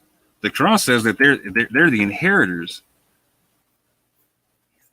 Check this out. This is what it says about them. Surah 7, ayah 137. We let the oppressed people inherit the land east and west, and we blessed it. The blessed commands of your Lord were thus fulfilled for the children of Israel to reward them for their steadfastness, and we annihilated the works of the Pharaoh and his people and everything they harvested.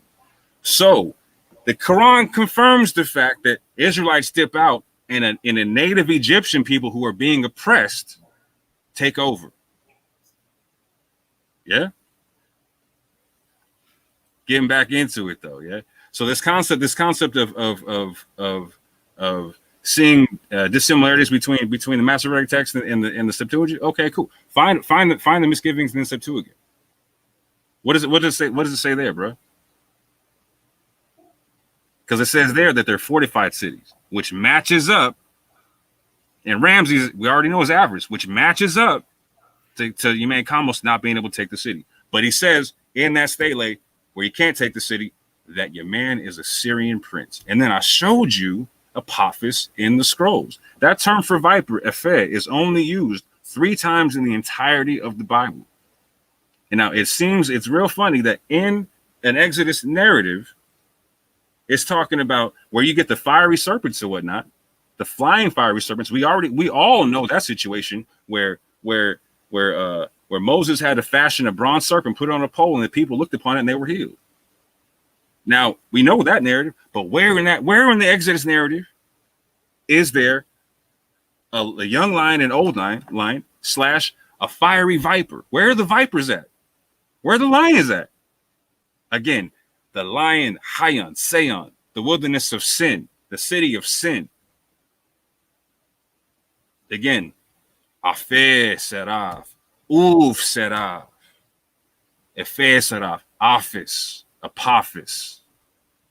I showed the name in the scrolls. The only time it is ever used, Efe, with the word Seraph in conjunction is that one time as an epithet, the fiery viper. Now, let me get onto this whole joint right quick. So the narrative of the Exodus in the Bible points towards events consistent with the volcanic eruption, which I will show in this debate. Again, my man didn't even touch none of this stuff here on this timeline. The biblical timeline points to 1540 BCE for the Exodus date. He didn't do nothing with that timeline.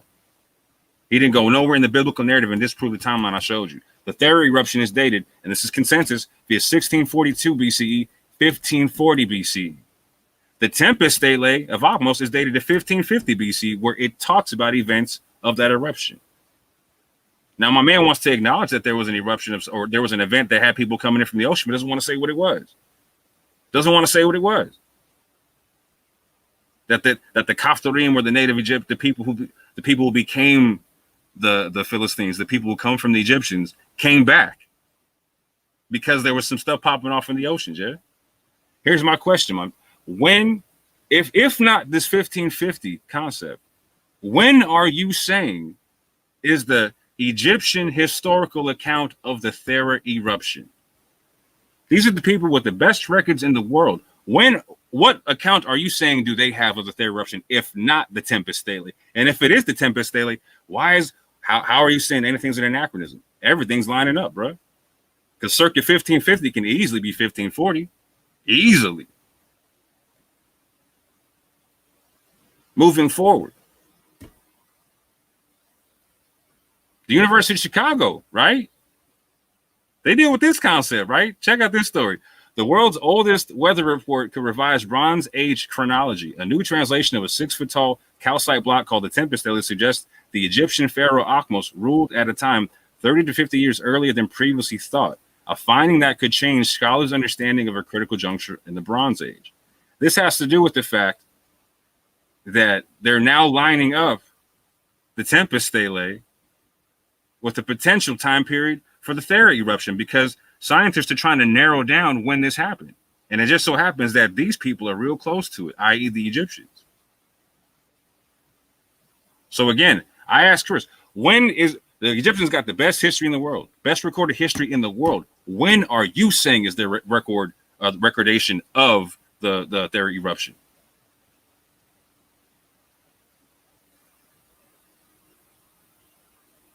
So there's something I want to get into concerning that eruption. You know what? Let me show you something right quick before I forget. So there's reasons why I speak about this pointing towards an eruption event, because there's certain signs that we all know. For instance, the darkness for 3 days and 3 nights, etc. We know the killing of the firstborn. We know the killing of the cattle. We know the water turning to blood, etc.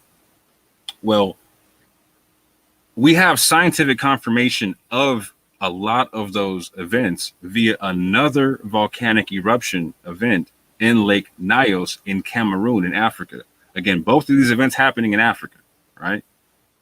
And so what happened there was that there was a limnic eruption at Lake Nyos in northwestern Cameroon, which there was a pocket of CO2 that was released during the eruption and held underneath the surface tension of the water.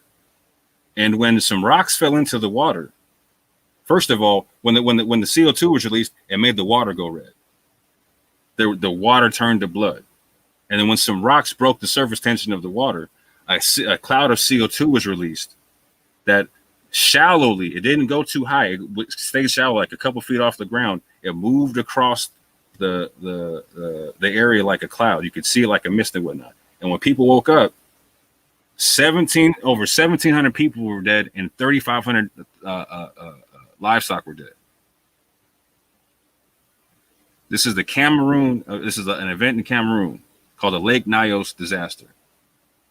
I'm not going to harp on that, right? But that's why I touch on the Bible definitely leading toward a biblical an eruption event. But also you have the pillars of fire, the pillars of smoke. You have seismic activity with Korah being swallowed up in his rebellion, etc., whatnot, where the ground swallows him up and his followers, etc. You have too many events that speak towards an eruption. However, there's something in particular I want to talk about, which would be a flood event. Because within the Tempest Stele, it talks about, again, this is your man Achmos surveying the territory after a major event, where he talks to this event how much greater this is than the wrath of the great God. He talks about this event being hold on, let me see if I can find it right quick. He talks about howling, I believe. Yeah, check this out. His Majesty, while the gods complained of their discontent, the gods caused that the sky come in a tempest of rain, with darkness in the condition of the west, and the sky being in storm without cessation, louder than the cries of the masses, more powerful than, while the rain howled on the mountains, louder than the sound of the underground source of the Nile. That is an elephantine. All right. So he's talking about a flood event or a storm event where it's the howling of it on the rocks, on the mountains, etc. Its effect, its destruction on the temples, all that type of stuff. He says this is greater than the great. This wrath is greater than the great God. I love to break that down on a whole nother build. But check this out. It talks about flooded territories. There's a flood event. And so in the Minoan concept, there's tsunamis. There's a tsunami that's involved with the Santorini Minoan eruption, with the Thera eruption. And so it comes from the west. There's flooding from the west. Achmos talks about things coming in from the west. But check this out. The Bible says the same thing. In Exodus 15:8, it stipulates, and with the blast of thy nostrils, the waters were gathered together. The flood stood upright as in a heap, and the depths were congealed in the heart of the sea. The Quran confirms the same thing. Consequently, we sent upon them the flood, the locust, the lice, the frogs, and the blood, profound signs. But they maintained their ignorance. They were evil people. So there's a flood narrative that a lot of people miss in the Bible. But it matches up with the Tempest Stele. The Tempest Stele says that there was a flood along with this storm that came in from the west. And we already know that in the biblical narrative, there's a strong wind that comes in from the west that eventually destroys Pharaoh. All right, thanks a lot, brother. We're gonna hand this thing over to Chris Harris for the rebuttal, family. Chris Harris, it is on you. You have 15 minutes. Whenever you're ready, you can begin your rebuttal, brother.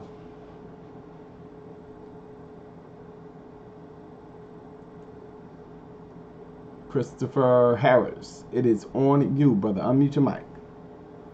Okay, give me a second, Solar. I'm trying to get this information to load up here because he did exactly what I thought he was going to do. So just give me 1 second while this loads up here. All right, shout out to the family. This has been a very interesting debate so far, and I am looking forward to this rapid interrogation round, which will be following Chris Harris' rebuttal. So we're about to get into the good part of the debate, family. So how you liking the debate so far? Yeah, very interesting, very informative. I hope you got your pencils and pads and you're writing down this information, family. This is something that you might want to keep in the arsenal for future discussions. I'm pretty sure the judges are locked and loaded and doing their thing, family. So, All right, so I'm ready. You're ready, Chris Harris? Okay. Sir, yes, sir. You want to present Yes, sir. something before we begin? Yeah, let me get it presented up. It's for some reason it's running real slow here. But I'll make do with this. I'll make do with it right now. Okay, so let's get started here. Now I want you guys to pay attention to something that Moore. He even used suggestive reasoning to write Apophis into the biblical text when the biblical text never mentions his name. He keeps trying to tie the Hyksos people in with the Assyrians, and then he used Isaiah. He used Isaiah, an 8th century prophet now, to try and tie Apophis in with the Assyrians. That makes absolutely no sense because that landmass is called Syria, and that's where the Hyksos people came from. It's just that simple. It's not that hard. He hasn't mentioned the slavery of the Israelites. He hasn't mentioned any Moses. He hasn't done any of that. He hasn't mentioned Aaron. He hasn't mentioned the parting of the Red Sea. He has not mentioned where Apophis is the Pharaoh of the Exodus. He has not mentioned where they were enslaved at in Egypt. He hasn't done any of that. All he's doing is doing what? Appealing to belief by using suggestive reasoning. He hasn't even brought up Moses today. He's using the names of Egyptian kings to try and write it into the biblical narrative by convincing y'all and using conflation and semantic scholarship to try and sound somewhat smart or authoritative. Now, as you can see, for some odd reason, my academia.edu won't pull up, but the one thing I will say is this. The storm stele never mentions the death of any animals or its crops. The storm stele only mentions the damage of a lot of damage dealing with the mortuary temples and some of their pyramids. It also mentions Amos giving gold, silver, and lapis lazuli to the people so they can reconstruct their land and save their land. He's called the king of the two lands. He never mentions any Israelites. There are no Israelites fleeing in the Tempest Stele. No Moses is mentioned in the Tempest Stele. And where he errors at is that Amos had this stele erected. And then he even made a false claim by saying that, oh, Amos is observing what happened to another part of the land when all this was going on. No, he's not. He's repairing his land in this Tempest Stele here. Now, here's where he errors at. If Apophis is the Pharaoh of the Exodus, then guess what? These things should be happening to Apophis. But guess what? Apophis died. Apophis died, so he probably didn't even see that storm. Kamudi was the one that was defeated by Amos. Apophis died. So you try to use the Amos stele or the storm stele to try and prove an Exodus, and it doesn't because no Israelites are mentioned. He never mentions it. Then you keep on making all these false claims on me saying, I have to prove this, I have to prove that. The name of this debate is Apophis the Pharaoh of the Exodus? Not is Apophis an Assyrian king? That has nothing to do with that. You even tried to redline it and put it in the book of Isaiah. How'd you do that when Isaiah is an 8th century prophet, when you gave a 1540 BCE date for the prophecy? That's why I showed the fact that if it was 1540, that meant they spent 40 years in the wilderness. That means Joshua led them into Canaan. There's no way Joshua took Canaan because the Egyptians ran all of that area in the 18th, from the 17th to the 18th and 19th dynastic periods. They ran all of it. You haven't showed us anything. All you've done is just talk very articulately. I give you that, but you haven't shown any evidence of any slavery. You haven't shown the evidence of the firstborn being killed. You haven't shown the evidence of the wall crashing in on the Egyptian soldiers. You know, the only person to chase somebody across the desert. You want to know the only person to chase somebody across the desert? It was Amos the first. And I'm gonna read this here. And this is in a book. Let me pull this up, Solar, for a minute. Let me pull this up, and I'm gonna read this real quick.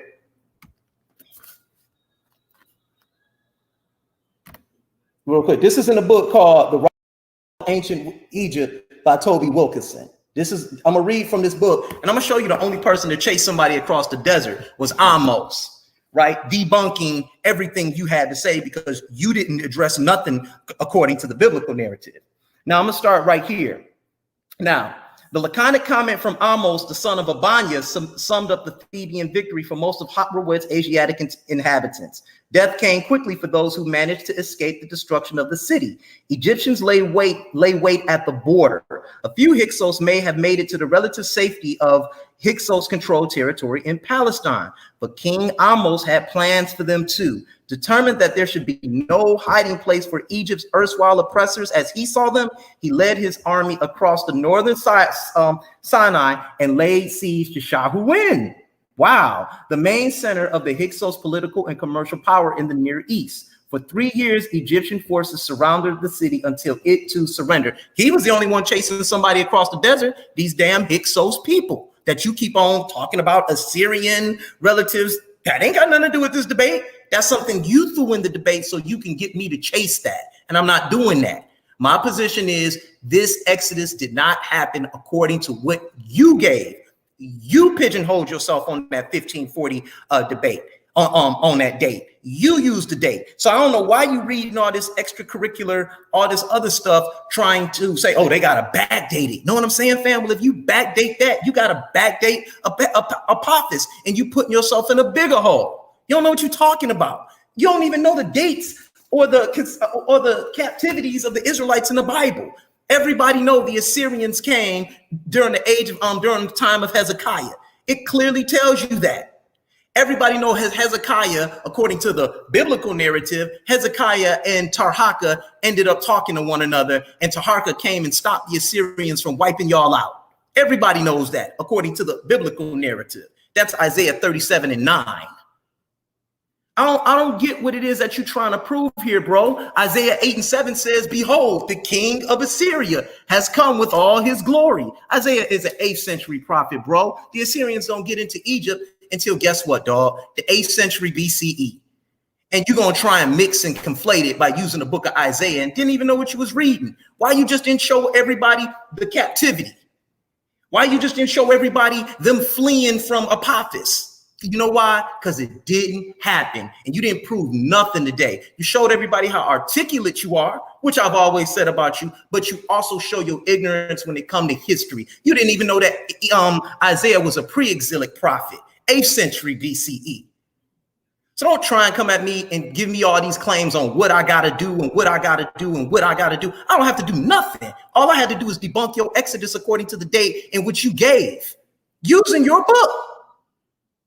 Address the fact that the Bible mentions Ramses, that y'all built the city of Ramses. Address the fact that it says that Abraham was dealing with the Philistines in your rebuttal. When the Philistines don't get there to the 12th century BCE, how come you didn't address any of that? I want the judges to hear this, that he didn't even bring up the slavery in Egypt. He didn't even bring it up. He didn't even mention Moses. No splitting of the sea, no nothing. And I knew he was going to do that to try and get me to chase an argument. And I want y'all to also know that I debunked him on that Isaiah while he tried to corner Isaiah into some Hyksos period. Now get out of here. I expect more from you, Moor. No pun intended, but I expect more. Instead of arguing about premises and things like that, I think you should have been studying on this material a little bit harder. It was nice what you did. You're very articulate. But I don't have to prove anything. I don't even believe nothing in this book. I used history to debunk you. Then you have historical inaccuracies. Inaccuracies all through the text. God talking about the Philistines and you trying to use some crazy little word to tie Apophis in to the biblical narrative. Did his son die? How come you didn't present that? Where was the death of all the cattle in the storm stele? It's not mentioned in there. You have not been on topic the entire night. All you did was use conflation tactics. All you did was appeal to belief, use suggestive reasoning, and create talking points the entire night. That's all you did. I don't have to chase your argument because your argument didn't even make sense. You weren't even on topic. Time, Solar. Thank you.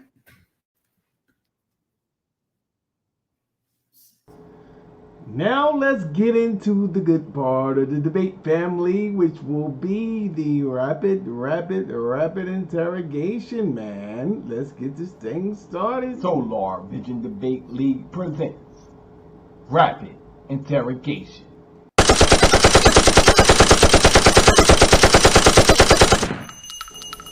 Alright. So we have the rapid interrogation round beginning now. 10 minutes for each debater. We're going to start out with Chris Harris. You have 10 minutes to interrogate Moore. Whenever you're ready, you can begin your interrogation, brother.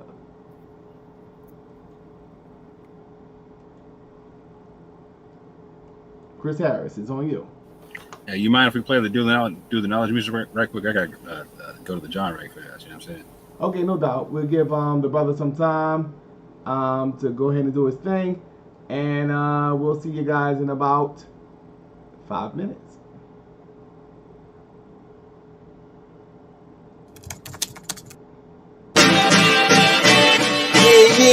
Yeah. Fan glorious, Vanguard. Knowledge born. Yeah. United Front. What you want? To the Knowledge Radio. We in here. What you got? Work hard as a slave to one day be the savior. The way unwavering. This is a labor of love. Rise with a purpose every day. Invigorated. If we were on TV, we'd be 10 times syndicated. If we waited for validation, a paycheck or accolades, we'd be starved. Already lost or ran away. But when you're square solid and you circle too, you don't need a place for silence. The concept is conquered through media, not areas of people activity. A mix that don't lose ethnicity. Tightness that don't lose elasticity. Explicitly, this isn't where we give the novice regard. Nah, this is where knowledge is born. Last time that I checked, I'm undefeated. Deliver edicts, can't resist when the gods build and manifest freedom. When lines get crossed, they may push a loss, cause they get handed a check. We kick the can and cancel the cancerous gestures. A prophet vision, precision, the prescription for the sickness is to inoculate your fate with the winning. Arrogant beginners turn to humble endings. And US with KDA is a win-win. 1K.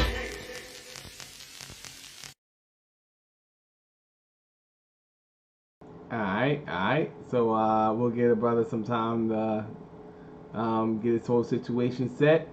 Yeah, very interesting debate. We looking forward to how this thing's gonna go down. And this is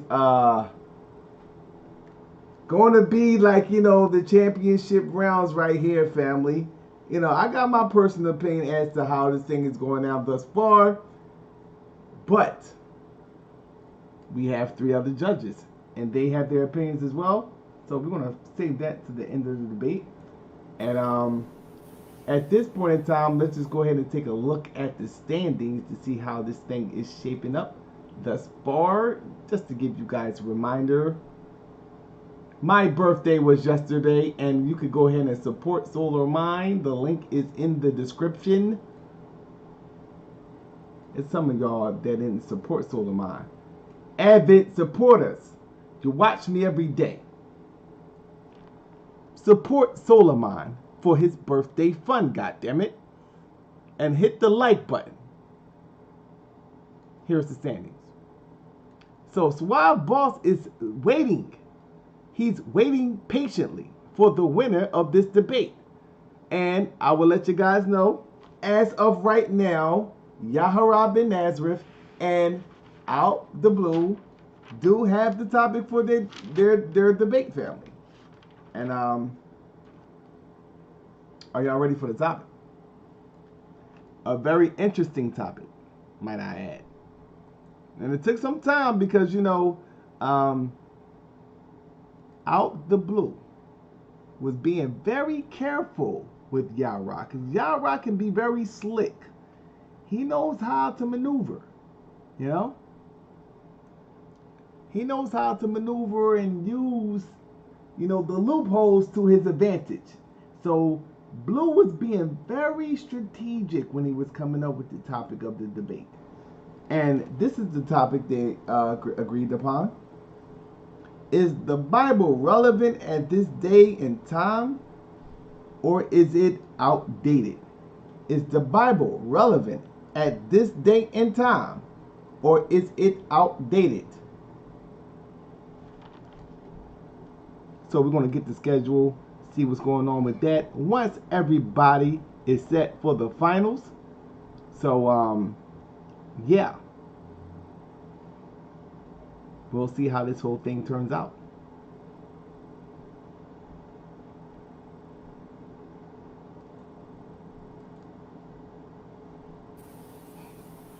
Yeah, I'm back, Solar. All right. So we're going to go ahead and set the timer for 10 minutes. Once again, it is on you, brother. Chris, whenever you're ready.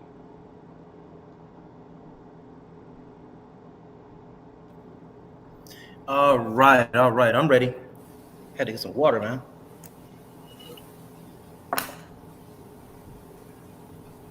Okay. Moore, you there? Yes, sir.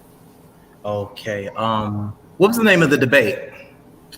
Is Apophis the Pharaoh of the Exodus according to the biblical narrative? Did you think that you proved that? I know I proved it. Okay, can you show me a record of the Israelites being enslaved by Apophis? In history, no. Okay. Exodus 1 verses 13. Exodus 1 verses 13 says that you all built the cities of Ramses. Is that true? That we fortified them, yeah. No, the Exodus 1 and 13 says that you all built the cities of Ramses. Did you all build them? So like I showed in my debate, that the Septuagint, which is older than the Masoretic text that you're citing, stipulates that they fortified the cities.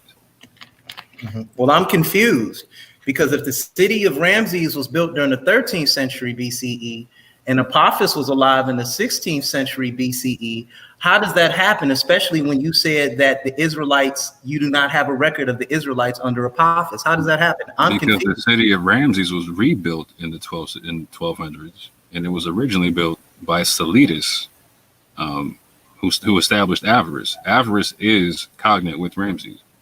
But that's not what I asked you. I asked you for a historical record of the Israelites being inside of being captive under Apophis, and you said you don't have a historical record. Nope. Are you saying? Listen to what I'm saying. Are you saying? With that being said, you said you don't have a historical record. But then when I asked you about the city of Ramses, you said they fortified it. So let me how? ask you first. Okay, I know what you're saying.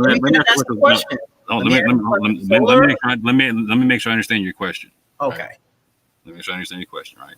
So, being a former Torah only, we both understand that the Israelites were not named as a nation until they came out. Correct. That is correct, but I'm gonna ask you. Hold on, real quick. So, when they came in, did they come in? Did they come in under from Canaan or somewhere else? They came in from Canaan, but I'm they would be the Retinue. They would be called the Retinue at the time. So were the Hyksos? Solar, you got to hold them. I'm asking the questions here. Were the Hyksos oppressing the Retinue? I'm asking for moderation, Solar. Thank you, Solar. I need you to get some moderation here. All right, Moore. I'm gonna ask you: do you have any record of any slaves under Apophis that you could present? 100%. Okay, can you present it to us now? Sure, the Karnak stele that I showed you beforehand, where your man called him a Syrian prince with weak arms. He talked about them being oppressively taxed, etc., etc., etc. You cited the same stele, bro. Okay, so you're using the Karnak stele. When was the Karnak stele erected? Circa 1575, 1550. Okay, so it was erected 1575, 1550, but you all had already left in 1540. And it says in Exodus 1 and 13, you all built the city of Ramses. Are you saying that? There was at least 80 years. Answer the question. Ask the question. Go ahead. Okay.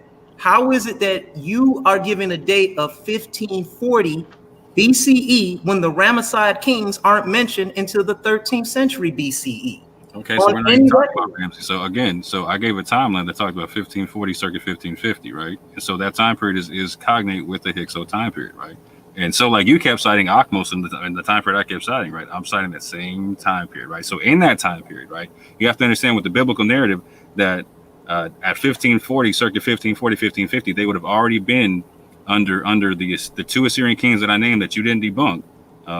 And for 80 years, hence Moses spent 40 years in Egypt, 40 years in Midian, and 40 years in the Exodus, right? And so for 80 years prior, you got the retinue, and you got moving on, man. You got the Egyptians as well being oppressed, right? Which is why they fought back, and which is why Second and Raytau, Cockmos, you don't have an answer. Did they think they and booted them out? You don't have an answer. Okay. The Philistines on the archaeological record states. The archaeological record states that the Philistines don't get into the land, get into Palestine until about 1200 BCE. Mm-hmm. How is it that Abraham is dealing with the Philistines? So this is an obvious redaction, and now you can see to where the Philistines are the descendants of the Caphtorim, which are the descendants of the Egyptians. So again, we're talking about a people who are descendants of the Egyptians coming in from the waters. For what reason, Chris? Is there an eruption? What's the cause of them? I'm asking the questions here. More moderation, Solar. I just want some moderation, bro. Let me ask you a question about that. You said the redactor. What was the redactor's name that wrote this text? Whoever wrote the Masoretic text. Whoever wrote the Masoretic text. So you don't have the redactor's name, right? No. So how do you know? Does the Masoretic text was it taken from the Septuagint? I don't care about that. I'm asking you the questions here. So I'm asking you again. If you don't know the redactor's name, how do you know that this is the word of God? And how do you know if he's telling the truth about any of this stuff that's in the book? Well, because I lined up the dates without anachronisms, and you have yet to disprove any of them. Okay, I just showed you an anachronism in 1213 BCE when the Rams. So in order for that to be the anachronism, you have to disprove my timeline. Nowhere did you disprove my timeline. Moderation, Solar. Brother, go ahead, brother. You got a debate, bro. You want to debate for you? This is you want to disprove I told her to disprove my timeline, bro, because you didn't do it. Solar. I told her to disprove my timeline. I want to hear him. He's not answering no questions. I'm asking you. I'm answering your questions, bro. You ain't answering them yet, bro. Y'all are being told that y'all built nothing yet. The timeline goes back to the 1200s. Come on, y'all don't know each other. Well, Solar, you won't do the moderation. Brother, you ain't got to keep. Hold on, brother. You ain't got to go on. I got this, bro.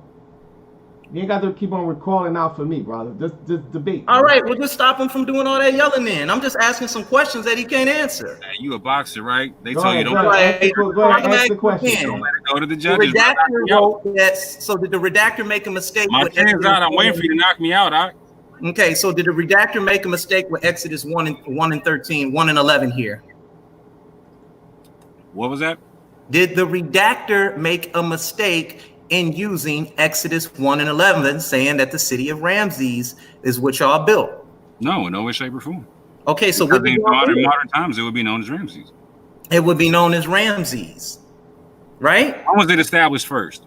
Sir, you're not asking the question. Was it rebuilt or was it established? Was it rebuilt? I'm asking you again. Was it rebuilt or was it in 1540? Because the consensus is that it was rebuilt in 1200. Right, come on.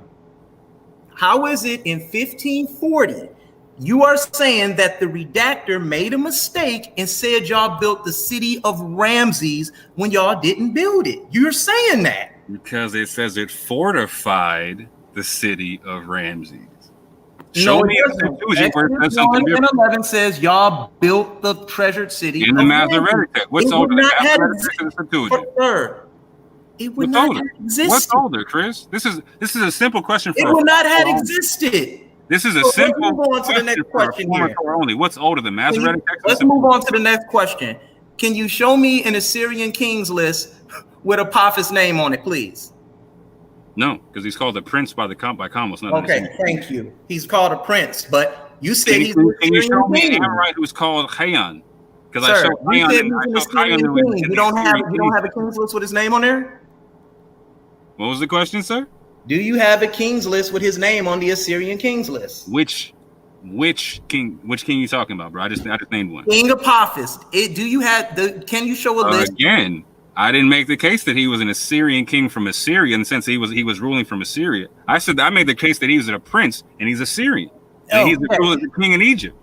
let's, so you show me where Kalmos got his father's killer wrong by calling him Syrian Can you prince. show me any archaeological evidence? I showed you Excuse me. Kalmos calling his father's killer Excuse me, sir. A Syrian Excuse prince. me, sir. Can you show me any archaeological evidence about y'all 40 years sojourning in the wilderness? 100%. I just showed you 1500 BC. I'm asking you to do it now. The sacking of Jericho. Is that inconsistent with the biblical narrative? Yes, it is, because the walls of Jericho fell some 400 years before Joshua even got there.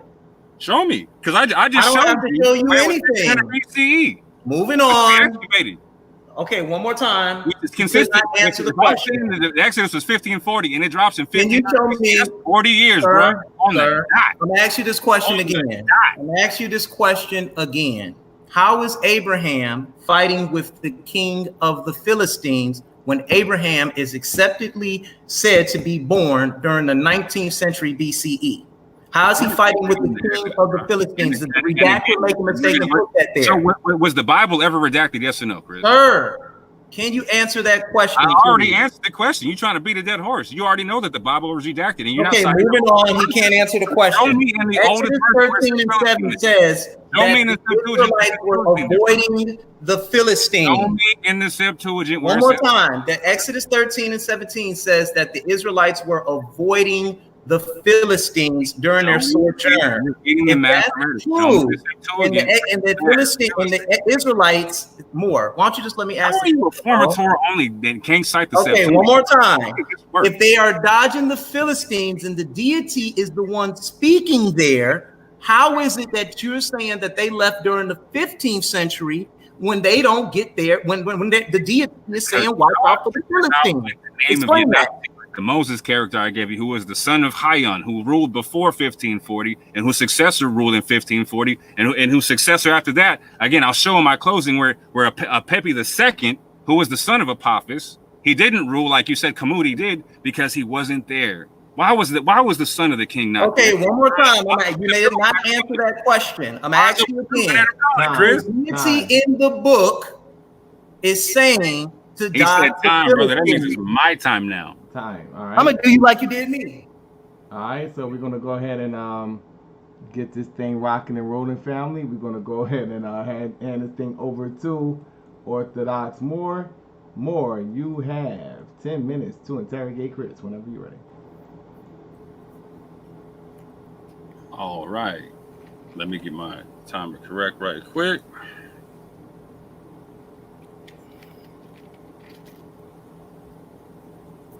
All right, let's get it.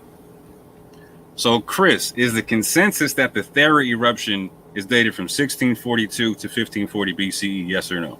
That is not a consensus. That was said by. So, what is the consensus date for the Thera eruption? Sir, are you gonna let me answer the question? It was a yes/no question. You said no, so I'm asking you now. What is the consensus date for the Thera? It's not a consensus. There's no consensus for it. So what's the date for the Thera eruption? They gave it for 1627 BCE. So that would make that the 17th century BCE. Okay, so I'm citing it's from 1642 to 1540. That's the 17th century BCE. Okay, check this out. Is the consensus that the Hyksos period is dated from 1650 BCE to 1522? Yes or no? No.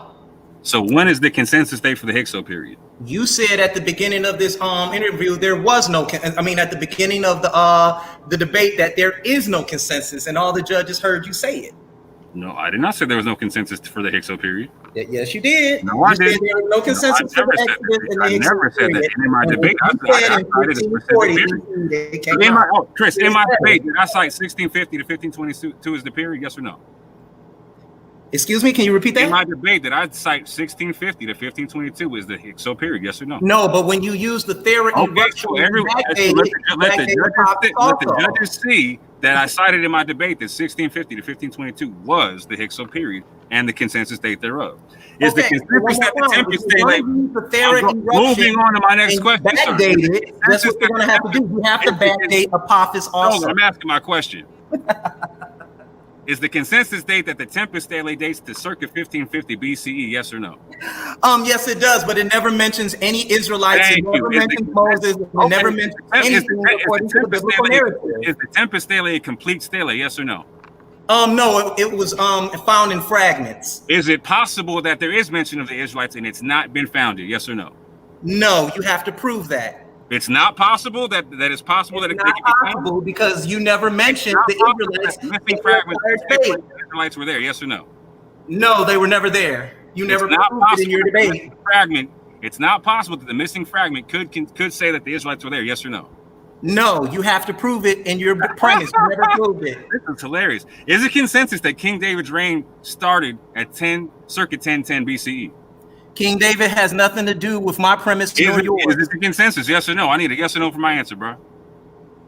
I refuse to answer it because it has nothing to do with the debate. Okay, cool. Let the judges hear that he refused to answer a question on the consensus of the date of the reign of David beginning at 1010 BCE. Is the consensus that that Solomon's reign dated started at circa 970 BCE? Yes or no? No, here, and let me just answer your question for you. In the book So Bible, what is the consensus date for Solomon's reign? So what What does all of this have to do with the process? All right, one at a time, fellas.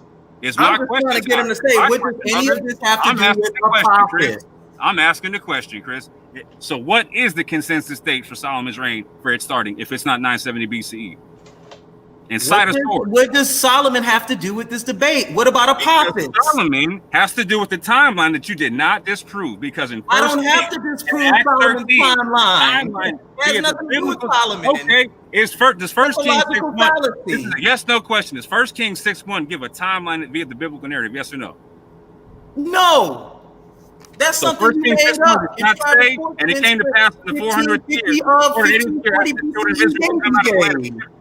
In the fourth year of Solomon's reign over Israel. It doesn't say that in 1 Kings 6:1. It says 480 years, but it doesn't give a Does it starting say date. in the fourth year of Solomon's reign over Israel? Yes or no?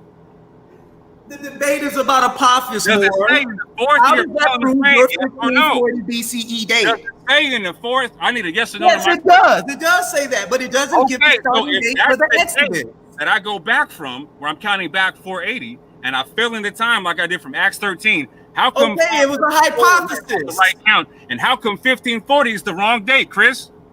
Wait a minute, sir. Why is 1540 the wrong date? Sir, you never proved Apophis was the Exodus. And you give me a reason as to why you don't have an archaeological record. It's the wrong date via the biblical narrative. Yes or no? Hear what he's Yes or doing, no, Chris? family. Yes or no? Yes or no? No. Okay, last question, brother. If the Egyptians, who have the best records in the world, don't have a record of the Thera eruption, what are you saying to me? What is the date? What is the record? What is the physical primary evidence of the Egyptians speaking about the events of the Thera eruption, if not the Tempest Stele in circa 1550 BCE? You want my answer? Yeah.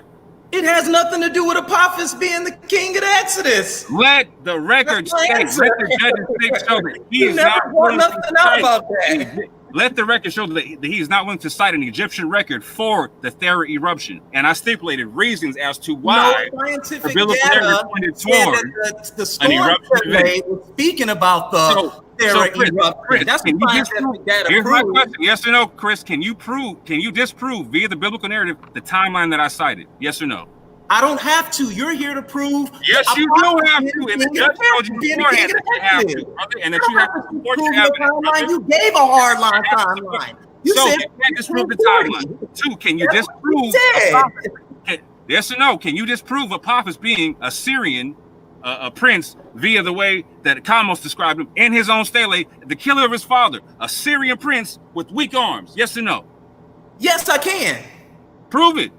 Prove The where name of Kamos the is debate wrong. is Prove where Apophis Kamos is being wrong. the Exodus, not Prove if he's where Kamos- Syrian or not. So I does don't the care Bible- about that. Does the Bible stipulate in Isaiah 52 that it was an Assyrian who oppressed you in Egypt? Yes or no?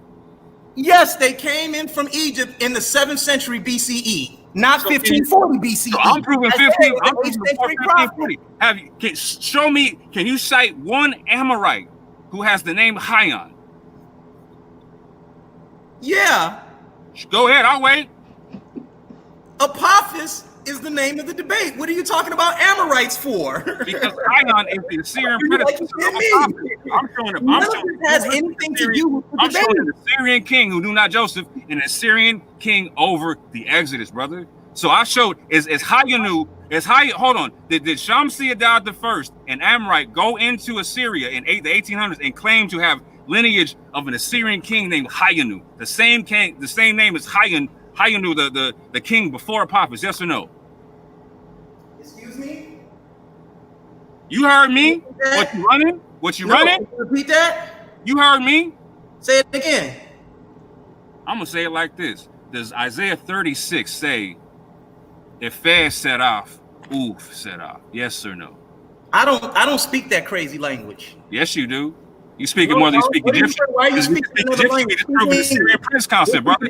Here, sir. Isaiah 36 talk about a young and old lion and a fiery viper, and either one of them. That's dialectic literature. That doesn't have anything to do with Apophis being the Pharaoh of the Exodus. Can you cite a fiery viper anywhere in the Exodus narrative, or a lion? No, because that's a mythological being. Was Hion represented by the lion? Yes or no? You don't know. That has nothing to do with this debate. Let me share my screen. So I don't get your questioning. Hion, bro. It has nothing to do with this in debate. The British Museum, EA 987, they got the lion inscribed with the cartouche of Hion right now, brother. Bro, you're asking me to prove relevant information pertaining to this debate. That has nothing to do with it. Is a pep a snake, yes or no? A pep would be the god Set. Is a pep represented by a snake, identified with Typhon by the Canaanites. That's why they snake, yes or no? Excuse me? Is a pep represented by a snake, yes or no? Yes, he is. That has nothing to do. It's irrelevant. So is there any other part of the Bible besides Isaiah 30:6 that describes the using of the term fair set off? Or is that a singular term in the Torah? Isaiah is an 8th century prophet that predicts a singular term in the Torah, yes or no? On them, and Isaiah 8 verse 7. Yes or no? Is it anywhere else in the Bible besides Isaiah 30:6? Yes or no? Excuse me? I need excuse me. I need a yes or no. It's irrelevant to the debate, whether it's yes or no. It's a logical fallacy to ask a question like that. Use this to recognize that is a singular name used in Isaiah 30 and nowhere else in the Bible. Sir, you gave a date of 1540. Isaiah is an 8th century prophet. In the Exodus narrative. Prophesying backwards. No young and old lion anywhere in the Exodus narrative besides the lion Hion and the snake Apophis. I don't know. Now, I don't know what you're talking about. I'm sure you don't. That's why you're not a Torah only no one, bro. You obviously don't know the scroll. You didn't know. Okay, now he's appealing to belief and trying to make me answer questions irrelevant to the debate. Then show me a fair set off anywhere else in the Bible. Speaking that funny little language, I don't understand. That does not have anything to do with the debate. I don't speak that language. I don't know why you keep on saying that. Show me a fair set off anywhere else in the scroll, brother, because you asked for the name. It doesn't matter, and it's not pertaining to the debate. I don't care what it is. If I say yes or no, he was not able to deal with my timeline. He was not able to counter the Assyrian narrative, nor was he able to counter the theory eruption concept. All right, thanks a lot. Okay. Shout out to both debaters. We're gonna get into the closing, but before we do, hit the like button, family. We got 25 likes and we got just about 80 people in the building. Hit the like button, family. Let's get that like over 50. You know, let's get that like button. Y'all sitting here listening. Y'all liking in the debate, so hit the like button. It ain't that hard. It's right there. Just click on the like button. That's all you got to do. All right, so let's go ahead and close this thing out, family. We're going to go and hand this thing over to Orthodox Moor. It is time for you to close, brother. You have 5 minutes to close. Whenever you're ready, brother, you could begin your closing.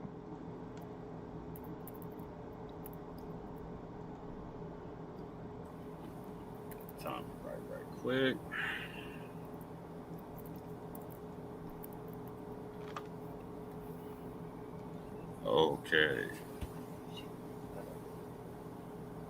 Okay, let me share my screen right quick. Bam. Okay. You got me? Yes, sir. Okay. First thing I want to nullify is my man said that where was the son of Apophis? And why wasn't he mentioned? You know what? Because I ran out of time on one of my rounds, brother. Let's check this out. The children of Apophis, Apepi. So in the biblical narrative, the son of the Pharaoh is killed. So they just found seals with the name Prince Apepi on there. And so, like my man said in his debate, and it's on the time, on his clock, that he said Hammudi was the successor of Apophis. 100%. Hammudi was a successor, not Apepi II, not the son of Apepi. Just like Yanasi was the eldest son of Hayan, the person I introduced as the potential Moses figure. He did not take over after Hayan, Apophis did. In like manner, Apepi II did not take over after Apophis, Hammudi took over. But getting back into my joint right quick. So again, family, this was my premise, that Apophis is the Pharaoh of the Exodus based upon the timeline found within the biblical narrative, the Assyrian narrative in the Bible matching historical accounts, and environmental events recorded in the biblical narrative and the historical narrative. My counter premise was this: my opponent will have to show and prove an alternative timeline within the biblical narrative and account for the Mesopotamian, Canaanite, Midianite, Ammonite, and Philistine captivities in the book of Judges. He never did that. He claimed in a debate titled via the biblical narrative, he claimed that the 1200s was the timeline, but never showed within the Bible why my timeline was incorrect, why my math was incorrect. And he couldn't defend why I used the Bible to start with the time of Solomon, because that's when you count back from. That's what the Bible stipulates. Again, my opponent was not able to explain why the Thebans misidentified the origins of the Hyksos kings they were revolting against and did not know who they were fighting. And why Kamos did not know his father's killer. And why Kamos misidentified his father's killer as a Syrian prince with a weak arm. My opponent never showed an Egyptian account of the Thera eruption and its correspondence to flood events that I showed outside of the timeline that I gave of circa 1540 BCE. Again, this was the disclaimer. Pay close attention one more time to the title. The debate is not titled according to the consensus, even though I showed the consensus was on my side. He couldn't answer no consensus questions. The debate is not titled according to the commentaries, because that's what he was going off of, is the commentaries. The commentaries are the Masoretic text. He could, when asked to cite the oldest text, he couldn't do it and refused to do it as a former Torah only. That's not consistent. That's obviously a fallacy, family. This debate is not titled, did Moses or the Israelites exist? Even though I showed in the record, again, they're not going to be called Israelites. They're going to be called Retinue. And I showed the fact, yeah, he couldn't deny the fact that Apophis and them were over the Retinue. He said it himself, the chieftain of the Retinue. Again, this debate is titled according to the biblical narrative. And via the biblical narrative, I showed everything I was talking about. I showed my timeline. I showed the Isaiah 52:4 talking about the Assyrian was the oppressor in Egypt. I showed concepts of a flood event that's recorded in the Quran and also in the Tempest Stele. A flood event. How many people recognize that there was even a flood event mentioned in the narrative until I showed it out? I brought it out tonight, and that it was confirmed in the Quran, and it's also confirmed in the Tempest Stele. A flood event. He said nothing about the flood event. As a former Torah only, he was baffled by the concept I said something about a flood. He didn't touch it for nada, for nothing. He said, I don't want to deal with the language. Again, he didn't want to show me in Hebrew or in Greek where I was wrong about the Torah. And he didn't want to show me in the Metanetra or in Hieratic where I was wrong about the concept of Kamos talking about his father's killer was a Syrian prince with a weak arm.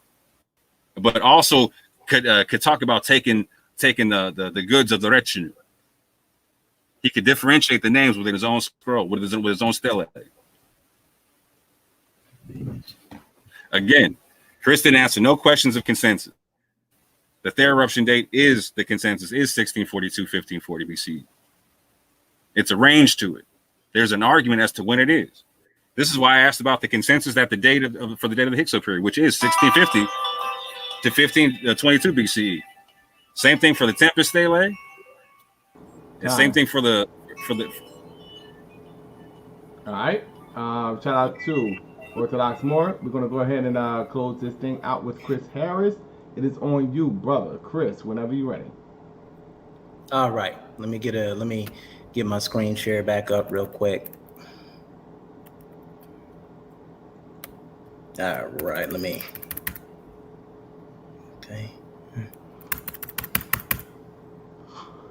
All right, so this computer's running slow. All right, so fuck it, let's move forward.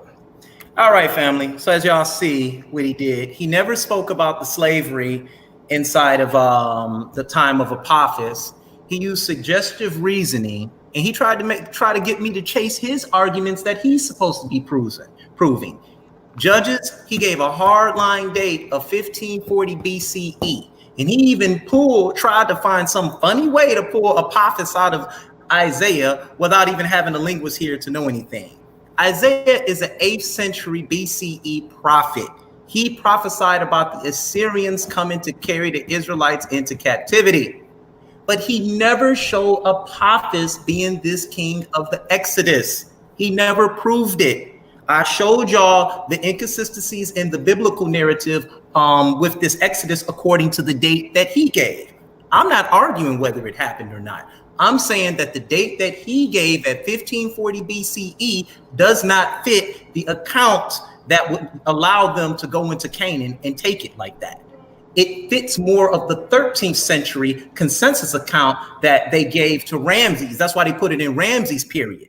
Because see, if you go from 1312 and you go 40 years, 30 take away what? 312 take away 40, his first 40 years, guess what? You take away 40 because he spent 40 years in Midian, takes you down to what?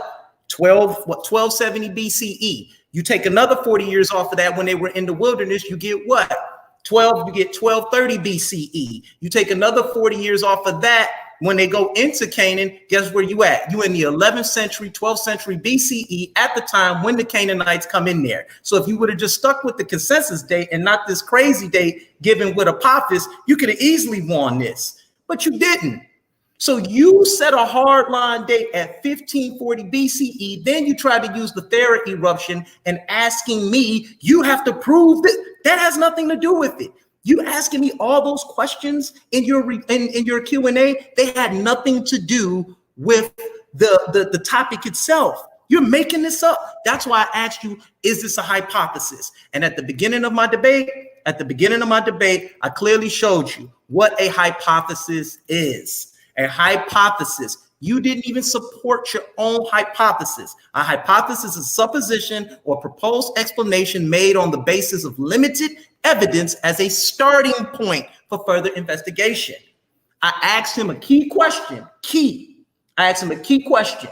Do you have an archaeological record of the Israelites underneath Apophis? He said no.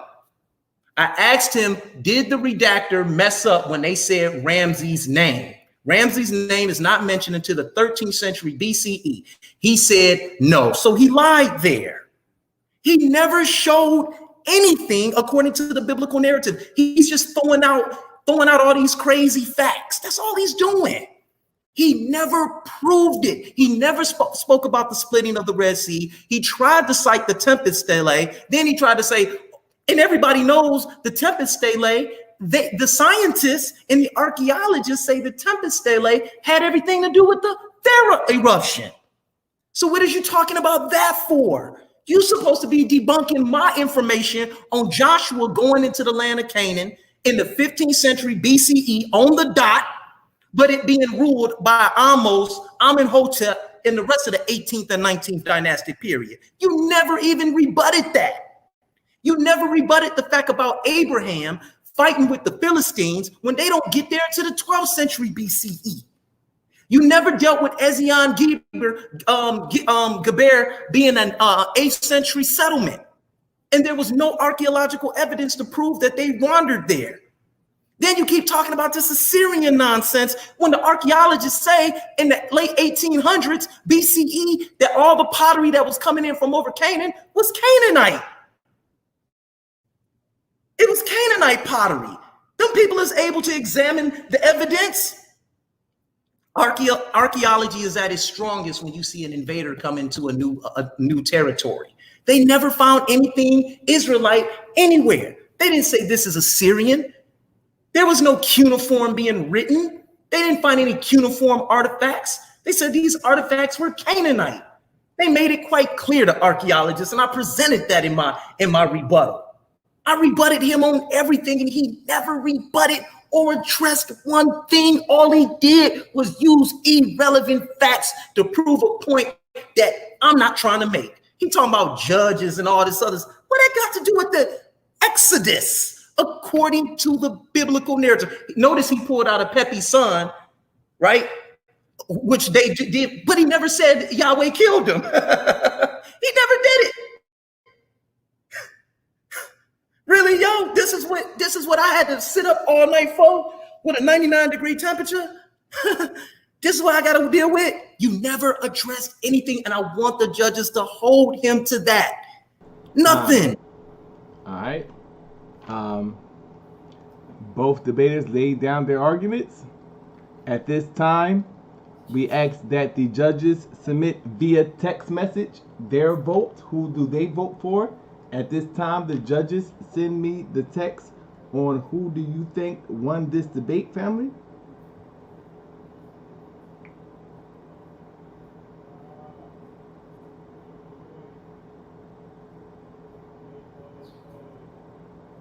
Okay, so judges send in your votes right now. And with that being said, unfortunately for both of these debaters, their time is officially up. Oh yeah.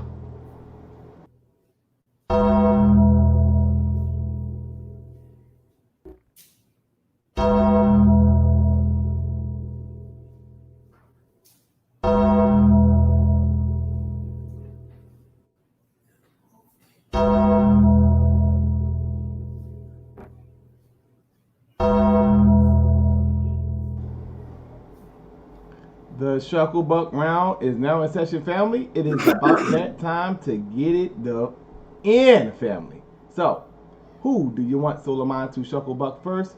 Is it Moore or is it Chris Harris? Press 1 for Chris Harris and 2 for Moore. This is the Solar Vision Debate League.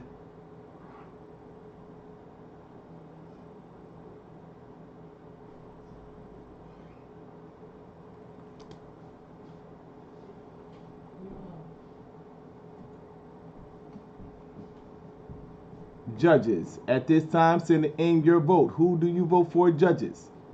And at the same time, I'll be checking out this chat room to see what it do. What it do, what it do, what it do.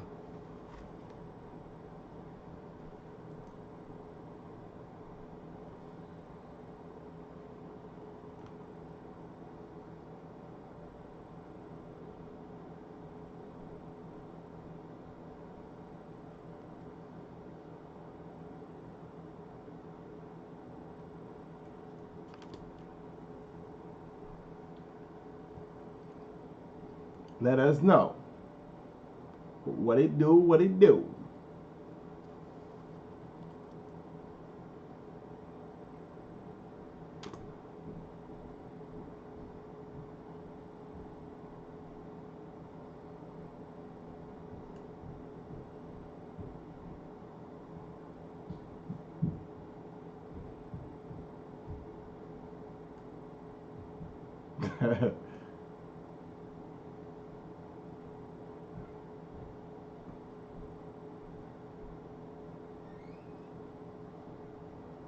Alright, so let's see.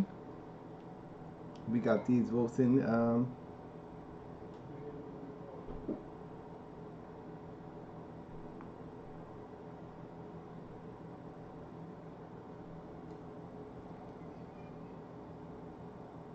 Alright. It's looking like everybody wants Chris to Shucklebuck first. Alright. Alright, so all the votes are ins. So now let's get it. Chris Harris is up the bat. What's going on, Chris? What's going on? Brother, is Apophis the Pharaoh of the Exodus according to the biblical narrative? No. And why do you believe that is the case? Because I proved that he wasn't. Moore set a date at 1540 BCE. Mm-hmm. And at 1540 BCE, everybody knows that he said that they came out in 1540 BCE. So that would put them 40 years in the wilderness. 40 years in the wilderness. After that, they took the land of Canaan, right? So Joshua.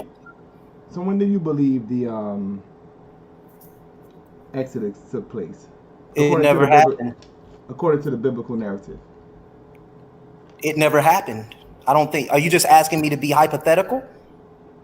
Well, according to the biblical narrative, it mentions the Exodus. So, what year do you believe it occurred? I don't believe an Exodus ever happened in history. Are you just speaking primarily of the biblical narrative? Yeah, the biblical narrative. That's what I said. It would probably have happened under Ramses. Okay, so according to the biblical narrative, not okay, his. so let's look at the biblical timeline. With that being said, the biblical timeline points to the Exodus being 1540 BCE. Is that a fact? No. Okay, Orthodox Moor. Can you show us the numbers which you calculated to point to the Exodus? The biblical timeline points towards 1540 BCE Exodus. 100%.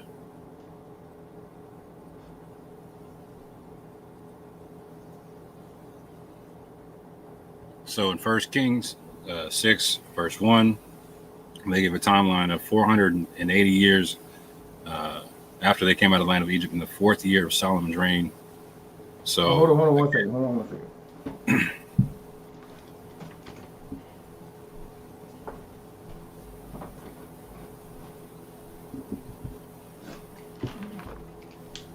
Okay, brother, go ahead. What you were saying? What was the you said? So they give a 480 year date, and then they give him the 4th year of Solomon's reign. And that was you quoted a Bible verse. Yes, sir. 1 Kings 6:1, and then in Acts 13, there's a long list of numbers there, but when you add them up, it turns into 574 when you do the chronology. And okay. so when you do the chronology like that, the date goes back to circa 1540 BCE from the Hyksos time period. And it said, okay, so the 1 Kings 6:1, it gives 480 years, right? Mm-hmm. And then the 4th year of Solomon's reign.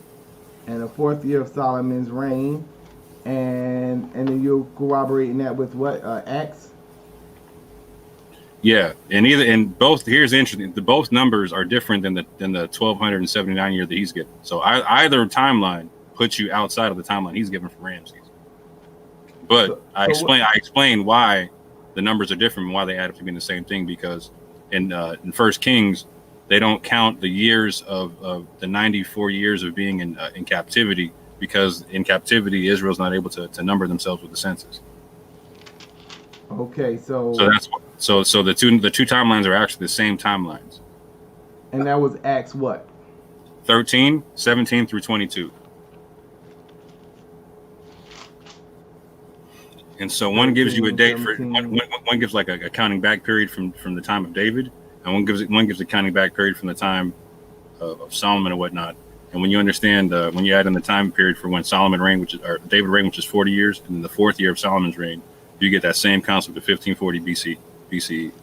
Okay, so brother Chris, are you denying this ever occurred? Yes.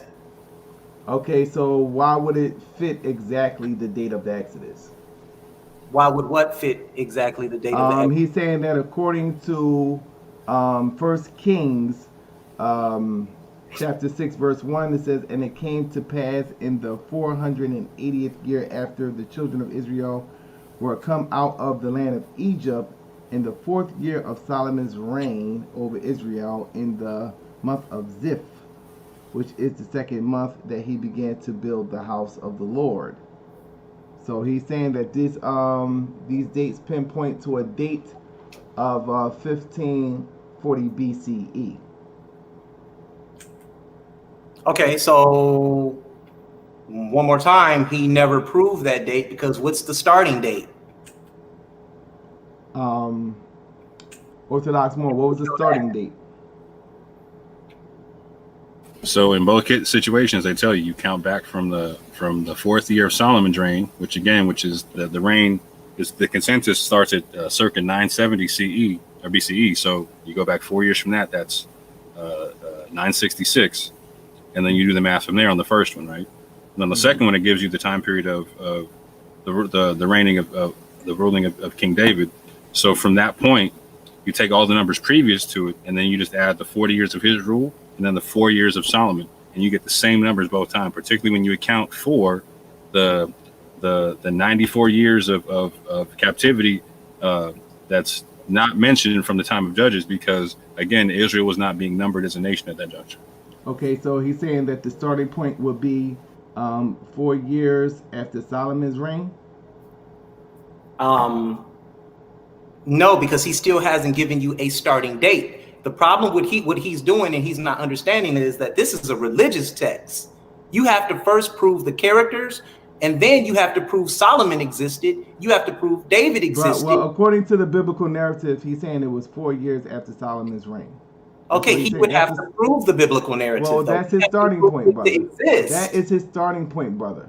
Well, that's a religious text. Okay, so that's not showing you according to Solar.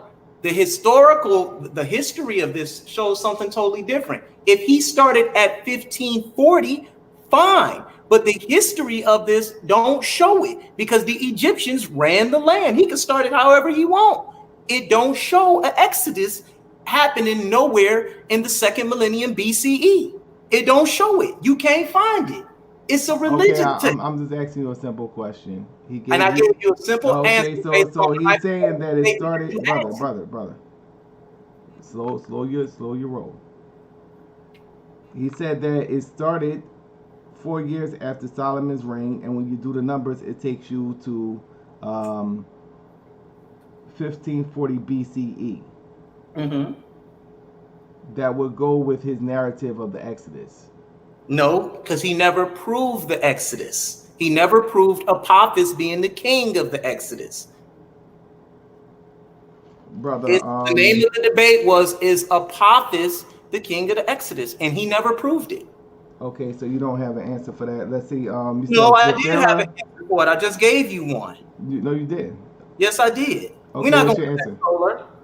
No, we're not going to do that. I gave you an answer. So what's That's your answer? a religious text saying that. That is not a historical text. What's the title of this debate? When I showed him the historical, according to the biblical narrative, is the title of this debate.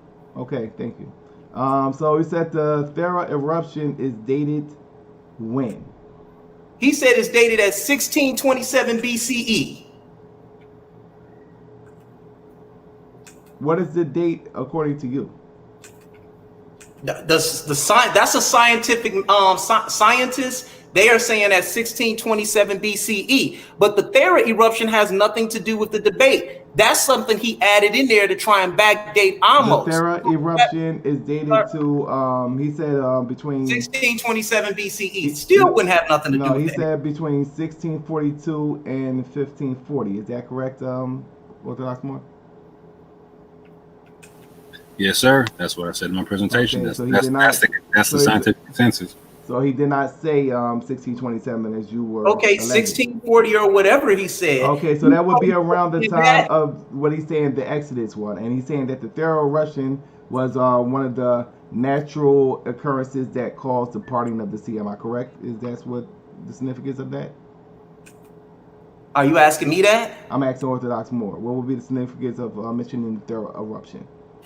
So I was also talking about the concept of tsunamis and flooding events that are mentioned in the Bible, Quran, and in the Tempest Stele. Mm-hmm. That would be consistent with the tsunamis of the Thera eruption. So the Thera eruption has what significance to the Exodus? That the working dates for it are in between 1642 and 1540 BC, and so if the Tempest Stele is recording the Thera eruption, that is consistent with the biblical narrative. As I stated, there's other and the biblical narrative is making what mention of the Thera eruption? What is it? Is that the parting of the sea? So in Exodus, so hold on real quick. In Exodus 15, I mentioned that there's a little known verse where it talks about a blast of the nostrils of the Most High, and there being floods that happen afterwards, right? Okay. That's consistent with the Thera eruption, volcano blast, and then tsunamis that come afterwards. Again, the Quran stipulates in Surah 7 that floods were part of the plagues of Egypt. Okay. And again, the Tempest Stele talks about flooding in the land, as well as darkness for a period of days, which is one of the plagues. Okay, no doubt. So he's saying that some of the plagues have been as a result of this Thera eruption, which occurred between 1642. Then solar. Then he's contradicting himself, because he just said the consensus was the 16th century or the 17th century date. But then he turned around and said that they came out around 1540 BCE. So which one is it? Now you're saying that how you gonna have an Exodus before the 1540 BCE date, man? You contradicting yourself. So you're saying that the Exodus, well, the time that he's mentioning is between 1642 and 1540. No, the time that he said the Exodus occurred was 1540 BCE. Right. But he's saying that the Thera eruption. How can he be 100 years late on his own Exodus by mentioning the Thera eruption? Well, he's saying that the Thera eruption happened between the dates of 1642 and 1540. No, I'm not gonna let you go 90 years off like that. You can't do that in no scholastic debate. How you gonna give a time gap of 90 years? Get out of here, man. Just giving you a rough estimation of. That's a hard rough estimate, then. Well, that's according to the archaeologists. No, there's no archaeological evidence of a what's it called? Of a Exodus anywhere in the wilderness. And the fact that he tried to use the Thera eruption and tried to sit up there and say that it was sometimes in the 17th century BCE, and then tried to point to a 16th century BCE Exodus, shows that Orthodox Moor is nothing but he's contradicting himself. Sorry, he just contradicted himself right here in my shucklebuck. All right. Thanks a lot, Chris Harris. No doubt.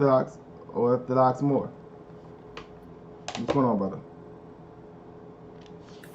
What's good with you, brother, man? Chilling.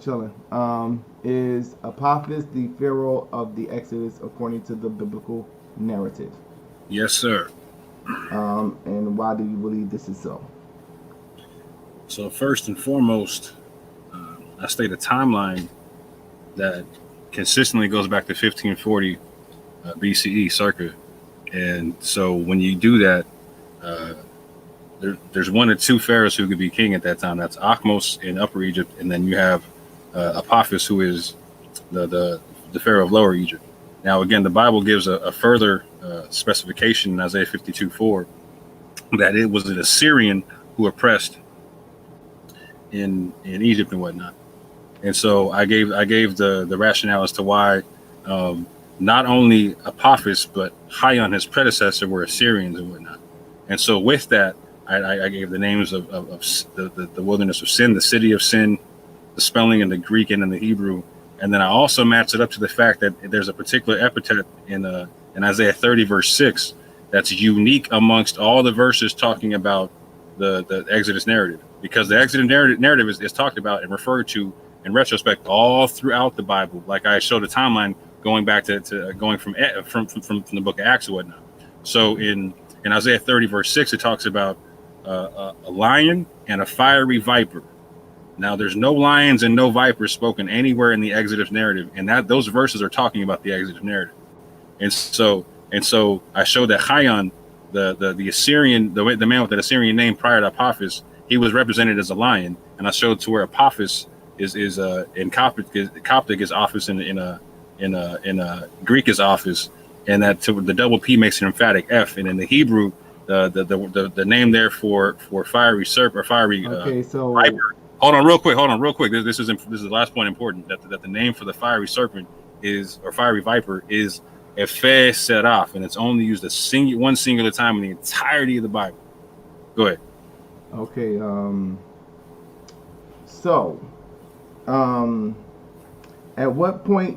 At what year did Joshua were they wandering in the wilderness before they at what year were they wandering in the wilderness, according to you? So it'd be in my timeline, it would be in between 1540 and 1500, to where I showed in my debate the sacking of Jericho in the year 1500, which is consistent with the timeline given in the Bible. Okay, Chris Harris used Joshua 19:6. So Chris Harris, elaborate on the point that you made pertaining to Joshua 19:6 and the Sharahum destroyed by Egyptian dynasties in around the 17th century. Now, in the when he gave that time frame of 1540, and he's contradicting himself again using out the book of Isaiah, because Isaiah is an 8th century prophet. You're lying. In 1540, he gave the Exodus date. So the Israelites were in the wilderness for 40 years. So that would mean that Joshua went into Canaan around the 15th century on the dot, BCE, right? Check it out, Solar. Check out the math. Now, in Joshua 19:6, it says that he conquered the land of Shahurim, right? Which was a Hyksos capital, right? But the historical narrative shows that the 18th dynastic kings ran that area, and they were the ones that destroyed Shahurim, and they ran it for over 300 years. And that's why I pulled that archaeological evidence out to prove that. And I'm sorry, that archaeological article out to prove that. And he never did that in his rebuttal. Okay, so you're saying according to Joshua 19:6 is making mention that Joshua destroyed the Shahurim? Right, but according to actual historical evidence, it's suggesting that the Egyptians destroyed the Shahurim. So what do you have to say about that, Orthodox Moor? I have two things to say about that. So one, I mentioned when I even mentioned the 1500 date that they talk about Egyptians doing it, right? So I said just the same way they talk about Moses being talked about as an Egyptian when he came to the land of Midian, he's rocking Egyptian clothing, etc., whatnot. The Israelites leave Egypt with all kind of treasures and clothing, etc., and linens, etc., from Egypt and whatnot. So them being labeled as Egyptians is not something that's unthinkable. Secondly, the Bible talks about, and I also showed where the Quran talks about the fact to where when the Israelites left, the inheritors of the land had also been oppressed by the Hyksos and whatnot. The inheritors of the land were obviously the Theban house, and so we see that the Theban house did not have anything against the Israelites, and that they would have no reason not to work with the Israelites. So them taking a city together wouldn't be something unheard of. So as we see in future narratives, like the brother wants to talk about the 8th century, as in future narratives where we see King Tahaka of Ethiopia and Egypt from the Theban house assisting King Hezekiah, of which there's seals, and the Israelites do exist because you can see the Hezekiah seal. He assists Hezekiah against fighting against Assyrians the second time. So, brother, dealing with the Shahurim destroyed by the Egyptians, who was the people on the historical? Well, I asked Chris Harris, who was the actual people according to the historical narrative that documented the Egyptians destroying the Shahurim? Well, we looked at the archaeological evidence, and they looked at the Iron Age strata, and not to mention that Amos the first, he erected a victory stele over there in the land of Canaan, and Amenhotep even built a temple over there. So the historical narrative only shows, one more time, that, and I want to bring this up before I go on, he didn't even answer the question. well, according to what he's saying that the Joshua and the Israelites could have been mistaken for Egyptians due to the fact that they were heavily influenced by the dress and the culture of the Egyptians. Sir, that's not an argument that Moore made, and that's not what this debate is. He just said that, brother. Huh? You didn't hear him just say that? No, he's saying that now, but guess what? The biblical narrative says that Joshua and them were not Egyptians. It says that they were Israelites, and they were called Israelites when they came up out of Egypt. Well, Stop his lying. argument is that Lying hard. Nah, that's well, the his argument. argument was that they were mistaken for Egyptians in the Who actual then you historical would have to narrative. ask who's mistaking them for Egyptians. That's why I was asking you who wrote, where are you getting the document in the historical narrative from? That's why I was asking The you. historical narrative comes from the Egyptians. Okay, He would thank you, have to brother. prove. Thank He you, would brother. have to prove the people Thank that's you, brother. writing this said that, not me. So, Moore, I thought I was done. why would the Egyptians mistaken Israelites for Egyptians? For the same reason, and this is why I said the second part is the fact like it wouldn't be unheard of that they would be in league and doing something, right? Just like you see the Egyptians bailing out the Israelites later on in history against the Syrians later on again in time. And so, like I said prior to, in the narrative, when Moses leaves Egypt and he goes into the land of Midian, he fights off a group of people who were there, and he's mistaken by the Midianites to be an Egyptian. Now, who is this you speaking of? This is Moses when he goes into the land of Okay, so Midian. we're talking about Joshua right now. Right. So I'm saying that. So I'm saying the Bible, the biblical narrative gives a foreground for Israelites. Moses is an Israelite leaving the land of Egypt and being mistaken for an Egyptian. Okay, brother. So, but according to the biblical narrative, they make it clear that he was mistaken for Egyptian, meaning that they knew that he was an Israelite, but he was mistaken for Egyptian. So were the people in the narrative the ones who wrote the history down, like the brother cited? So you're saying that it could be possible that the Egyptians mistaken these people that was going out and conquering?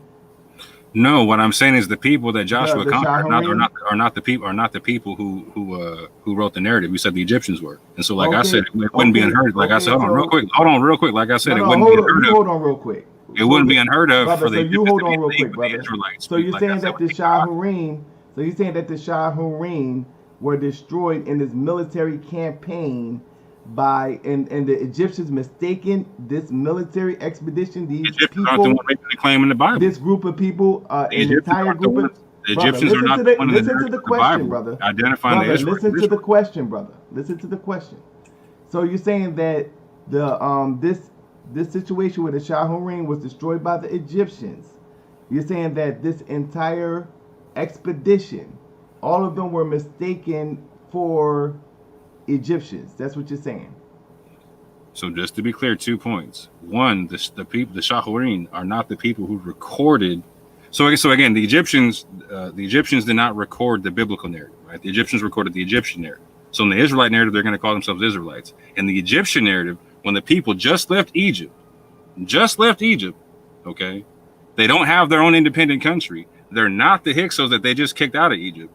What are you going to call them, Solar? Well, what I'm asking you, brother, that's why I wanted you to listen to the question. When I'm asking you that this is perceived, according to the historical narrative, as a military expedition, don't you think that the Egyptians would be aware of their military expedition? Right. So so you're saying that they would. It would not be adverse to the storyline or narrative for them to be in league with the Israelites at the time, right? And again, if they don't have a nation, what are you going to call them, right? So again, you got to now you're saying that they mistaken them for being in league with the Israelites. You know that they're fighting. They're so different. Now you're saying that they mistaken them for being in the league with Israelites. That's what the no, I'm saying the Egyptians understand, just like I cited from the Quran, right? That when the Israelites left, right, they said that the inheritors of the land were also oppressed by the Hyksos. So that when the Israelites left, and that the Egyptians went up into Palestine, etc., whatnot, they were different. They knew that the Israelites were not the Assyrian Hyksos, etc., who were oppressing them, and etc., whatnot. And so again, you see a kinship with the same people in war when you have King Tahaka kicking out the Assyrians for King Hezekiah. Okay, so all right, so now what you're saying to me is that there was a mistake on the part of the Egyptians. No, I'm not saying it's a mistake. I'm saying, like, how else would you identify the people if they just left Egypt, they don't have their own nation, and you're trying to differentiate them from? Again, you're fighting together. Were they differentiated in Egypt at the time? You're gonna say that they're the people. Brother, were they differentiated in Egypt at the time before the Exodus? Like you could tell an Israelite from an Egyptian. If they were an average, they're going to be called Rechenu. And again, like I showed, Rechenu is. Okay, so good.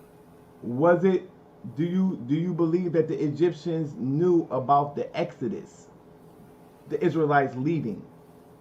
Yeah, Okay, so how would they confuse the two? because if they're called retinue and they're fighting the retinue, what are you going to call them? The retinue? No. If you're in league, you're going to call them what you are. They're in league with you. They're Egyptians right now. Okay, so you're saying that they on the one hand they knew about the Exodus, the Egyptians leaving, as a form of rebellion. 100%. And at the same time, they mistaken those same people. There to is no be mistake. some. Here's what I'm saying. Here's the clarity. Hold on a second. Okay, so go you're ahead. saying that at the same time, they perceived them to be the same people that conquered the Shahurim. Ask that one more time. Okay, you're saying that on the one hand, that they were aware that the Israelites left Egypt in rebellion to the Egyptian government. The Hyksos, yeah, they left the Hyksos rule. Right. So, and then you're saying at the same time, the same Egyptians that perceived these people to leave in rebellion were the same people that was responsible for conquering the Shahurim. 100%. So that's consistent for the with Egyptians. History. Hold on, real quick. Yes, that's consistent with history. Like the brother read, like in the timeline. Okay, thank you, brother. Hold on, real quick. Hold on, real quick. I gotta say this part because this is the clarity. Thank you, brother. You answered the question. Thank you. Okay, so that is the Shucklebuck Round family.